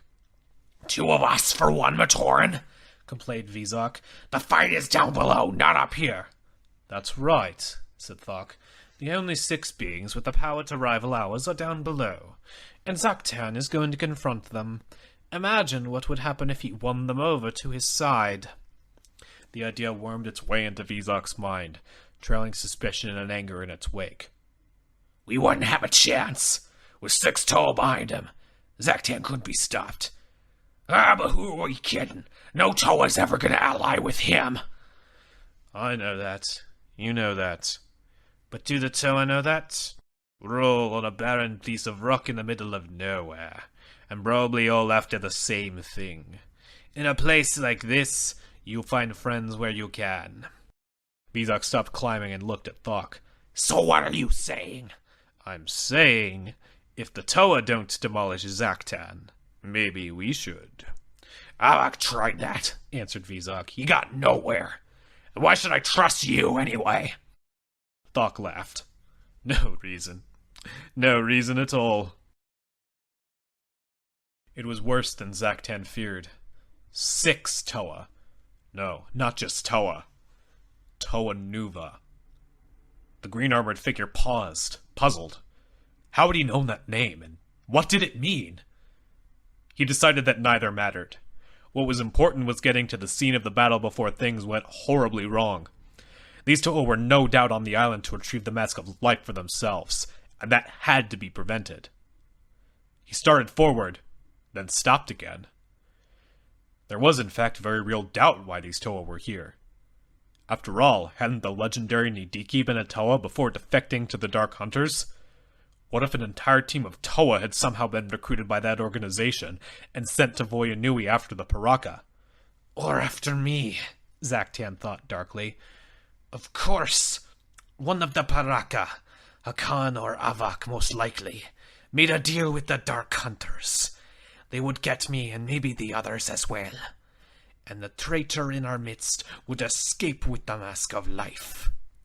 Zaktan resumed his journey, this time walking a bit more slowly. His course of action was clear. If the Toa Nuva were working for the Dark Hunters, they would need to be captured and interrogated to find out how much they knew and which Paraka, if any, they were working with. If, on the other hand, the Toa Nuva were only here to get their hands on the Mask of Life, everything was much simpler. They would just have to die. Zaktan continued down the slope, trying to decide which choice he liked better. Liwa Nuva stood, feet planted firmly on the mountainside, air katana gleaming in the moonlight. Facing him was Radak, who did not seem to be capable of any other expression but a vicious smile. Why don't you make things ever easy and surrender? Offered Liwa. We are Toa Nuva after all. We quick defeated the Rakshi, so... Rakshi, huh? Said Radak. Then, moving so swiftly Liwa could not react, he snatched one of the Toa's air katana and snapped it over his knee. I'll pick my teeth with Rakshi. Toa Nuva triggered his Mask of Speed and raced toward the Black Paraka so fast he was a blur. Just as he got close enough to tackle his enemy, Radak lashed out with a backhand slap and sent the Toa Nuva stone tumbling back down the rocky hillside. A sudden burst of flame blinded the Paraka. When his vision cleared, he saw Tahu, Kapaka, Gali, Onua, and Liwa all closing in on him. He glanced behind, looking for Hakan, but his teammate was gone. All right, Radak grumbled, turning back to the Toa Nuva. Who wants to die first? Zaktan met the red Paraka halfway up the slope. What are you doing? Asked the Paraka leader. Where is Radak? Let's say we need to do one less division of the spoils from this expedition, Hakan replied. Last I saw, the big idiot was surrounded by Toa, and good riddance. Shall I guess? Zaktan hissed. He attacked the Toa for no reason. He charged into their midst when a sane being would have held back. Radak almost begged to be captured, didn't he? Hakan's smile faded. How did you know? Because if I were planning to betray my partners to a team of Toa, Zaktan snapped, it's just what I would have done. Radak had been utterly defeated. In fact, he had been utterly defeated so often, Tahu Nuva had lost count. But each time, the Paraka got back up again, stronger than before. Worse, he never seemed to grow tired. If anything, he appeared to be more and more amused. All 6 Toa, individually, had brought him down, only to find their powers ineffective during his next attack. There was still the option of using their powers in combination, but if Radak were to rise again after that and be immune to it, the thought wasn't a pleasant one. Tahu's thoughts suddenly went back to another battle on a volcano, when the opponent had been the mountain itself. It would be a tough trick to pull off, but it might work. Hurriedly, he whispered his plan to Pohatu, Onua, and Liwa. At the Toa of Fire's signal, Pohatu grabbed Onua and called on the power of the Mask of Speed. Even as he did so, Onua triggered the power of his own Mask of Strength. Pohatu began running rapidly in circles around Radak as Onua used his hand to slice through the rocky slope. Once the section of ground on which the Paraka stood was cut loose, Liwa used his elemental power of air to catapult both it and Radak high into the air. At the apex of the flight, the Toa there abruptly cut off the flow of his power, sending Paraka and Rock plunging to Earth. The impact was so great it shook the mountainside. Rock dust filled the air, making it difficult for even a Nua to see. And then the Toa Nuva heard it. A sound coming from the crater, more chilling than a Rakshi's hiss or the chittering of a bulwark. Radak was laughing. You know, come to deep think of it, said Liwanuva, looking at his shaken partners. The island of Matanui was not really so bad. Think we could go back?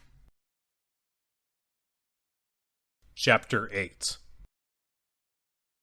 Garn and his team of Matoran had taken refuge beneath a rocky overhang to wait for Balta. They had heard the shouts of their foes and spotted a strange glow on the horizon. At one point, Kazi insisted he had seen one of the false Toa fly straight up into the air and drop back down again. This was dismissed as ridiculous since none of the invaders could fly. The stillness was broken by the harsh sound of metal striking rock. It repeated again and again, coming closer each time. It's one of them, said Piruk. It has to be. Garn went into a crouch, ready to fire a pulse bolt. He signaled the others to take up positions among the rocks. If they had been trailed by the enemy, they would go down fighting. A sudden movement up ahead caught Garon's eye. He took aim and was about to fire when a familiar voice whispered, "Where are you guys? It's me!" Balta stepped into the moonlight. He held one of the spheres in his hand. The other Matoran rushed to greet him, but he shook them off. "There's no time," he said. "Thok and Vizok are right behind me. Take the sphere and head for safety." "Aren't you coming?" asked Dalu. "Someone has to lead them away from you. I know these rocks. I can lose them and then circle back and find you again." Dalu looked like she was going to offer to come with him, then thought better of it. Had their positions been reversed, she knew what her answer would have been to such an offer. "I can move faster on my own." Garon took the sphere. "Be careful," he said. "We'll be heading for—" Balta cut him off. "Don't tell me." It took Garon a moment, but then he understood. What Balta didn't know, the false Toa could not make him tell. The two Matorans shook hands. Then Balta climbed up the rocks and disappeared. Garon started in the opposite direction, the others following. If any of them noticed Dalu's frequent backward glances, they were wise enough not to say. "How long does it take to track one Matoran?" said Thok. "Too long," replied Vizok. "Too many places for one to hide. I say we go back, grab one of the others, and bring him to Zaktan. I doubt he can tell one of the little creeps from another." A small shower of pebbles hit the ground somewhere off to their right. Thok gestured for Vizok to go to the right while he went left. He slipped around a large outcropping in time to see Balta scrambling up the slope. "Matoran!" he shouted. Balta looked behind, his eyes meeting Thok's strangely glowing orbs. The Baraka's spellbinding vision power took hold. The world began to spin around Balta. Unable to keep his balance, he tumbled back down the rocks. Thok was on top of him in 2 long strides. The Baraka raised a fist and brought it down. Balta barely managed to get his twin repeller tools up in time. When Thok's blow met the Matoran's tools, the force ricocheted backward, sending the Baraka sprawling. Balta took off running. He had spotted a cave not far away, and hoped it would be deep enough and dark enough to conceal him until the false Toa gave up the chase. Luck was running against him, though, for Vizok spotted him even as he dashed inside. "He's a small one," the blue Paraka muttered, starting after him. "Might have to throw him back." Vizok entered the cave, showing unusual caution for a being so powerful. He had heard from Avak how annoying these little Matoran could be. He had no intention of being taken by surprise by one and having to listen to Hakan's mockery for the next few centuries. It was not a very large cavern, and had only a few tunnels branching off it. It took Vizok only a few minutes to search the entire place, but he saw no sign of the Matoran. For a moment, his mind flashed back to his days as a dark hunter. His trainer, Nidiki, was teaching him how to unlock a vault without leaving any trace. Time and time again, Vizok tried and failed, his hands too clumsy for such delicate work. Finally, furious, he had smashed the vault into shards. Nidiki had wisely declared the test over, and passed Vizok. Direct approach works best, the Paraka said to himself as he exited the cave. Glancing around, he spotted a boulder just the right size. With a mighty heave, he began to roll it toward the cave mouth. Trapping the Matoran inside wouldn't get Zaktan the answers he wanted, but it would keep this particular villager from causing trouble ever again. Maybe Thok and I can make a little wager, Vizok thought. Will the Matoran suffocate before he starves? Or starve before he suffocates? And just how long does it take for a Matoran to die? Toa Nuva peered over the edge of the crater. Radek lay at the bottom, battered and bruised, but still smiling. Had enough? The Paraka said.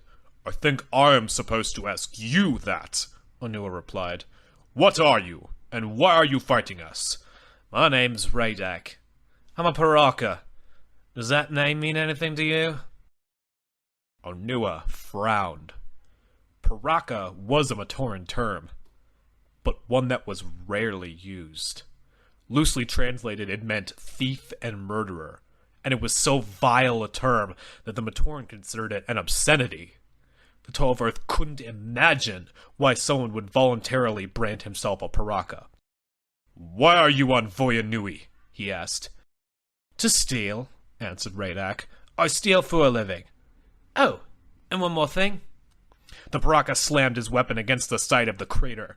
The ground beneath Onua's feet suddenly turned to quicksand, rapidly dragging the heavy Toa under. Radak's grin grew broader. I killed Toa for fun. Chapter 9. Recording by LordoftheTreeFrogs. Gali Nuva was the first to hear the hum. It sounded like a swarm of Nui Rama in flight, but there was something vaguely more sinister about this sound. By the time the emerald cloud appeared on the horizon, she was already braced for combat. Pohatu and Liwa ran past her, heading back toward the crater. She thought she heard one of them shouting about Onua sinking into the ground. She glanced to her right and saw Tahu and Kopaka getting into position. Both looked grim, something she could well understand. If two of the enemy could give them such a fight, what if there were 3 on the island, or more? The cloud expanded as it flew closer, riveting the attention of all 3 Toa Nuva. None of them noticed that they were being flanked by the Paraka until a devastating blast of Hakon's mental energy struck Gali. She had been ready for physical combat, but this struck at her mind in a way nothing else ever had. For a split second, it seemed like all of existence had gone black. When awareness returned to her, it felt like her brain had been savaged. Hakon didn't even bother trying to hide. He fired a half-dozen balls of lava in her direction, forcing Gali onto the defensive. But he had underestimated her quickness. Even as she dodged his magma missiles, she was using her elemental energies to conjure a sphere of water around her foe. The crimson-armored Paraka almost panicked. One moment, he was breathing the arid air of Voya Nui. The next, his mouth was full of water. Then his years of experience reasserted themselves. He had, after all, slain Toa of Water before. His eyes glowed as beams of heat vision shot out, converting the sphere of water into steam.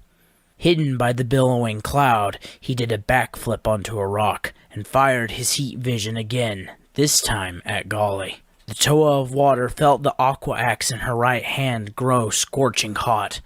Crying out, she dropped it. Hakon followed up with heat vision on a wide beam, bathing her in molten temperatures. Feeling herself weakening, Gali summoned a cooling rain to try to fend off the heat. Fire versus water, Hakon said. It would seem we are pretty evenly matched. Too bad fire is not the only trick I know. A second mental bolt, more powerful than the last, lashed out at Gali. With so much of her mental energy devoted to fighting off the heat, she had no way to defend herself. The pain grew in intensity until her consciousness took the only way out and shut down. She collapsed on the ground. "One down," said the Paraka. Pohatu and Liwa both grabbed one of Onua's arms and pulled. Their combined strength was enough to free him from the quicksand, but while they were doing that, Redak climbed out of the crater. "He's mine," said Liwa, tossing aside his lone remaining air katana. "Liwa, don't! He's mine!" Liwa repeated, stalking toward the Paraka. Redak charged. Liwa sidestepped and darted out a foot, sending his enemy tumbling onto the rocky ground. Redak rolled over and kept rolling, bowling over the Toa of Air. He tried to follow it up with a blow to the head, but Liwa dodged in time. A sharp kick bought the Toa some space, and a two-headed smash into Redak's grin sent the Paraka flying. Liwa advanced as Redak got up on one knee and spat. "Here I thought you Toa were so peace-loving," the Paraka laughed. "Peace-loving," Liwa replied. "Not weak." Redak suddenly vaulted forward. Liwa sidestepped again, this time grabbing onto the Paraka's back as he flew by. He hurled his enemy through the air toward Pohatu. The Toa of Stone flipped onto his back and caught the flying Paraka with a kick from his powerful legs. This sent Redak hurling towards Onua. Calling on the Mask of Strength, Onua leapt into the air until he was just slightly higher than the speeding Paraka. Then he brought both fists down in a devastating double blow. Redak dropped like a rock and smashed into the ground. Before the Paraka could rise again, Liwa was there pinning him to the ground with one knee while he twisted Redak's arm behind him. "You broke something of mine," the Toa of Air said. "Maybe I should quick return the favor." Solid stone bands erupted from the ground to bind the Paraka. Liwa looked up at Pohatu, who was pointing up the slope. "Trouble," said the Toa of Stone. "Leave this one. The others need our help." Avak ducked beneath an ice blast. He had spotted Zaktan and Hakan heading back down this way and decided to join them. Orders or not, it wasn't so much that he thought the other Paraka needed his help. He just didn't want to let his allies out of his sight for too long. "Do you know what I did when I first joined the Dark Hunters?" asked Avak, dodging a hail of icicles. "I was a jailer. Other hunters would bring in captives and I would lock them up." "You should have saved a cell for yourself," Toa Nuva said. "But there was one problem," Avak said, ignoring the Toa's comment. "Any lock can be picked. Any chain can be snapped. If someone wants to escape from a cell bad enough, they will find a way." Avak swung his pickaxe, narrowly missing Kopaka's head. The Toa Nuva responded by freezing both weapon and hand. If he expected that to stop the Paraka, though, he was mistaken. Avak smashed his hand against a rock wall and shattered the ice. "Now where was I?" said the Paraka. "Oh, yes. Once I realized no escape-proof cell could be built, I went to the head of the Dark Hunters with the problem. He sent me to the Brotherhood of Makuta, and they did things to me." Kopaka hurled hailstones the size of boulders only to see Avak bat them aside. Then the Paraka paused, as if lost in thought. The next instant, a cage made of flaming bars had sprung into existence around Kopaka. "Now I make my own cells," Avak finished. "Any kind I need." Despite the intense heat, Kopaka smiled. Toa Nuva had tried to imprison him in something similar once, and a fraction of his power had been enough to freeze the flames. He unleashed his elemental energies, and a thin sheen of frost formed on the fiery bars. Then it just as quickly melted away. Kopaka tried a second and a third time, only to see his efforts fail. "I forgot to tell you," said Avak. "The colder you make it in there, the hotter the bars burn. Eventually, you'll use up your power and the heat will finish you off, if the smoke doesn't get you first." The Paraka grinned as he saw more ice forming on his cell. This Toa may not know when to give up, but it changes nothing, he thought, and that's 2 down. Toa Nuva watched as the green cloud coalesced into a monstrous figure wielding a 3-bladed weapon. The two faced each other on a rocky precipice with the sea roaring far below. "I may not know who or what "You are," said Tahu, "but I have seen enough to know you and your allies are what Toa exists to battle." "Toa," Zaktan said, a harsh laugh echoing in multiple voices. "You are an anachronism. Pure and noble heroes, still striving for right in a universe of chaos, unwilling to admit that your day is long over. And what is going to replace us? Monsters like you?" Zaktan nodded and raised his weapon. "We will walk over your bodies, Toa, on our way to a new age." The Paraka swung his blades. Tahu barely got his twin magma swords up in time to counter the blow. Zaktan pushed him away and then thrust again, forcing Tahu to step back toward the cliff. The Toa of Fire caught Zaktan's weapon between his two swords and sent waves of heat up the blades. But for each fragment of Zaktan's sword that melted, pieces flew from the Paraka's substance to make up for the loss. "It's not so easy as that," Zaktan said. "I am my weapon. My weapon is me. To destroy it, you must first destroy me." "With pleasure," growled Tahu. The Toa of Fire advanced now, swinging both his swords, only to find each blow countered by his opponent's weapon. Zaktan moved impossibly fast. The few times Tahu thought he would land a solid hit, his target flew apart and the blade passed harmlessly through. "That body made of multiple little pieces thing is a neat trick," said Tahu. "Must be lousy when you sneeze, though." "A problem you will no longer face, Toa," replied the Paraka.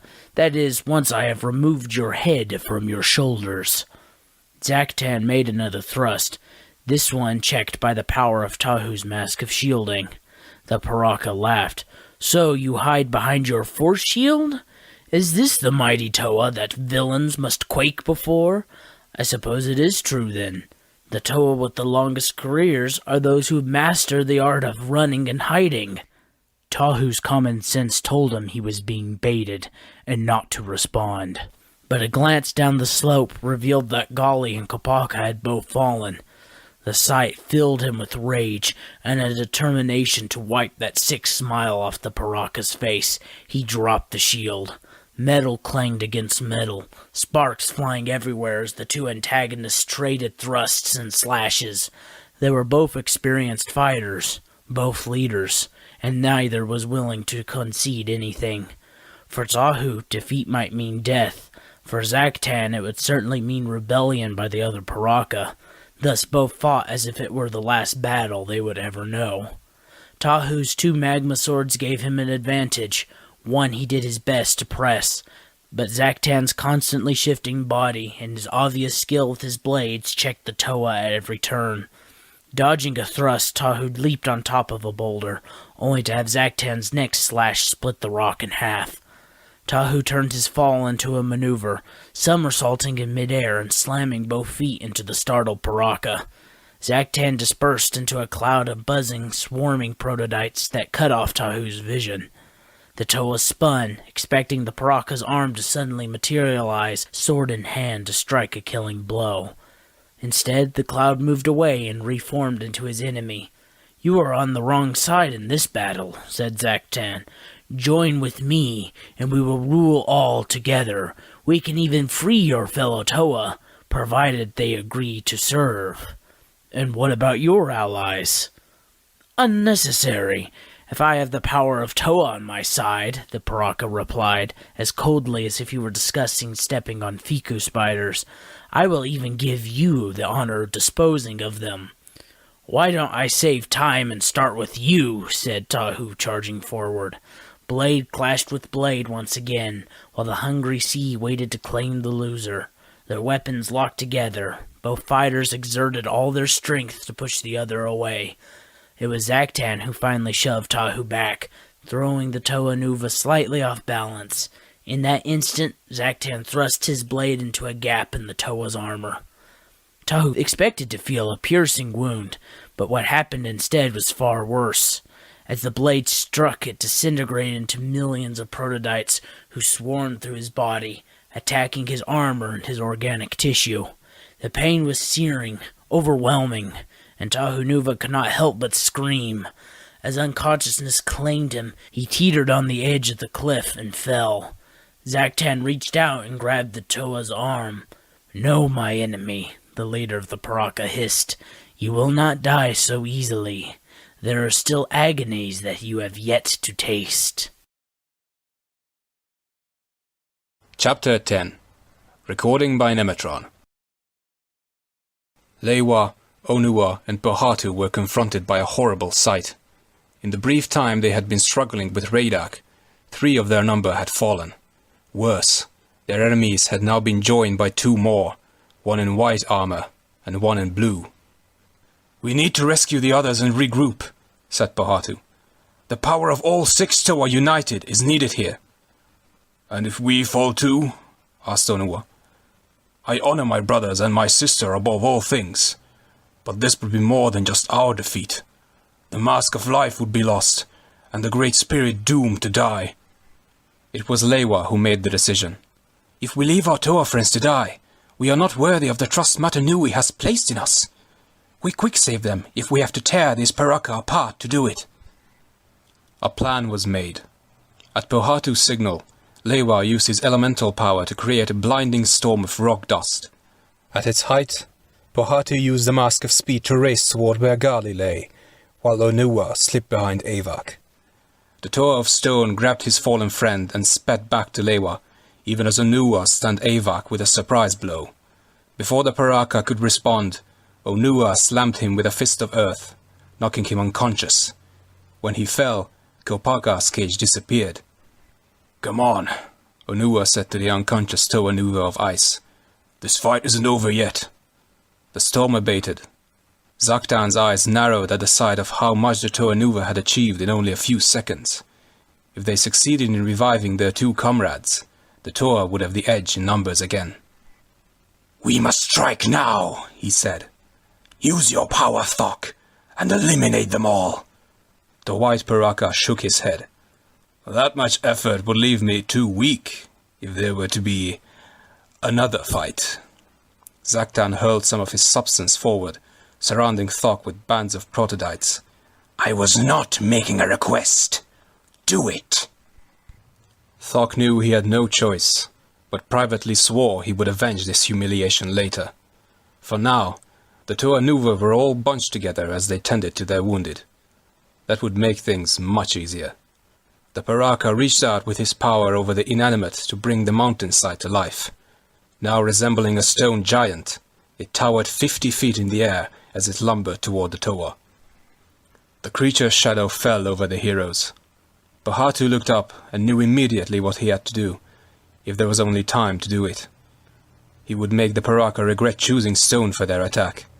Sending his elemental power forward in waves, he seized control of the giant, shattered it into pieces, and sent the rubble flying toward the assembled Paraka. The rocks exploded as they struck the ground, sending Thok, Vezok, and Zaktan scrambling for cover. Hakan chose that moment to strike, blasting Pohatu and Leiwa with mental energy and felling them both. That left only Onua still at full strength. The Toa of Earth stood amongst the bodies of his friends. He had no idea if Tahu, Gali, or the others might already be dead.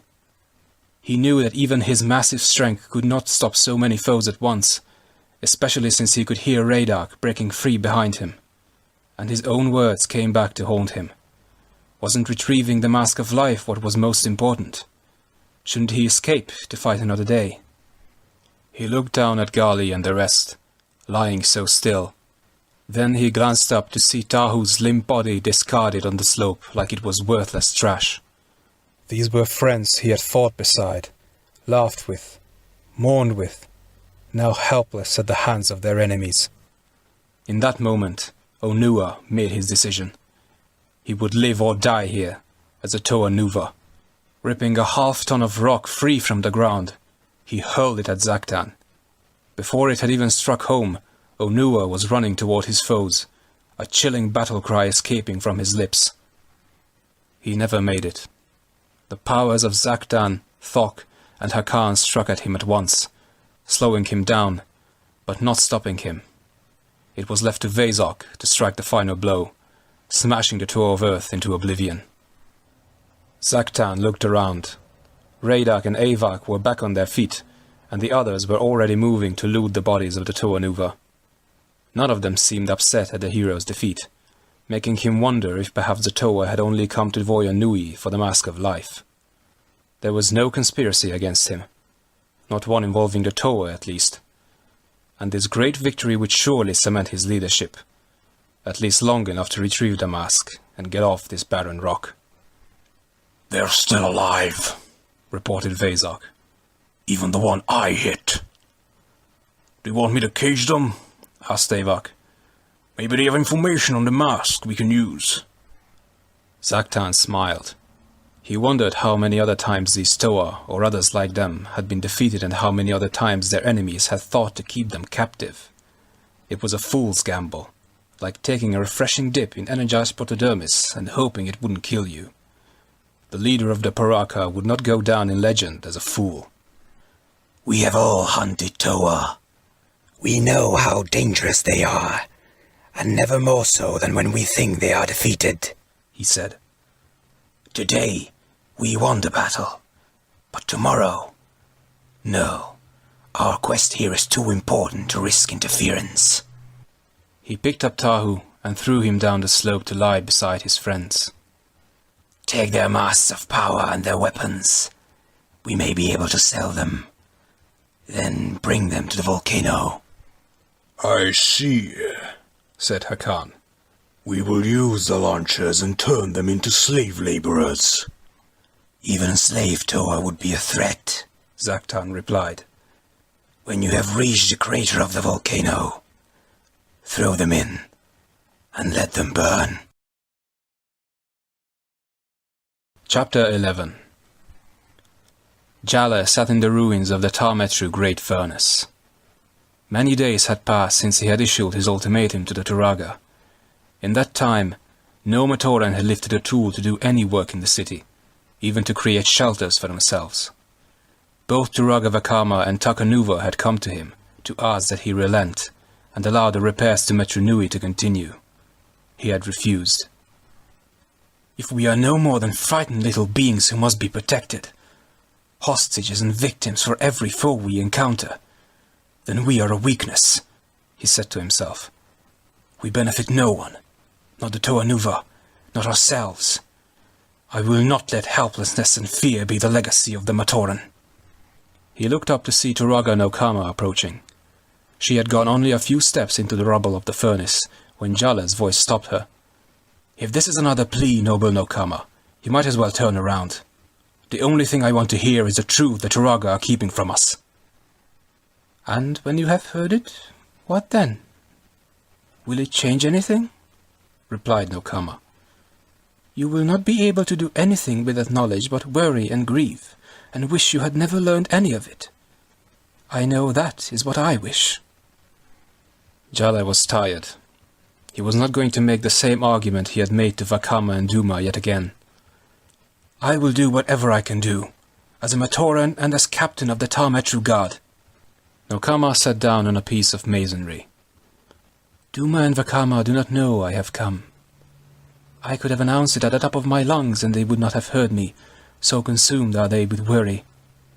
They would not approve of my coming to you, but I believe all beings have a right to know why they are going to die." Before Jala could respond, no Kama began her tale. She told him of the discoveries made by Turaga Duma and Turaga Nuju, of the Great Mask of Life, of Voya Nui, and finally of the Toa Nuva's journey to that island to find the mask and save the Great Spirit. Jala listened to it all with rapt attention, never speaking until she had finished. "If Mata Nui dies," he began. "Then must not the universe die with him?" said no Kama. "Up to now, the Toa have fought to bring light and hope back to the Matoran. But if they had failed, and Makuta triumphed, at least we would have been alive to nurture a dream of a better future. If they fail this time, there will be no future." "And there has been no word of them?" "None. Duma believes that if they were going to return, they would be back by now. He fears they are lost. Vakama urges that Toa Nuva be sent to find them, but Duma insists the Toa of Light is needed here. I cannot imagine the reason for that, but we must respect his wisdom." Jala frowned. "Are you certain it really is Turaga Duma?" He remembered well the story of how the evil Makuta had once taken on Duma's shape in an effort to conquer Metru Nui. "Onuwa has looked into his mind," Nokama answered. "Yes, it is the true Turaga." She paused, then added, "I am sorry to have burdened you with this, Jala, for there is nothing that can be done. But at least now, when the stars are extinguished and the end comes, you will understand." Without another word, Turaga Nokama departed, leaving Jala to ponder her message. The news was devastating, but it did not leave him feeling lost or hopeless. Tahu had always told him that you could not fight a shadow. You had to perceive the shape and substance of your enemy to defeat him. Now he knew what they faced, and that was the first step toward victory. "There is something I can do," he decided, "but I will not tell Takanuva or the Turaga. They would only try to stop me, and every moment matters now." He ran from the ruins, plans already forming in his brain. He would need help, the best, most trustworthy, and bravest Matoran he could find, and then they would go to Voyanui themselves. They would find the Toa Nuva and this mask of life. They would help to save the Great Spirit. Somehow, they would make things right. He didn't fool himself. A journey deemed too dangerous to Toa would probably mean a quick end to Matoran. But he also knew there was no choice. And although he had never met Garen, the same words uttered by that Matoran echoed in his mind now. You don't have to be a Toa to be a hero. End of the book, Island of Doom.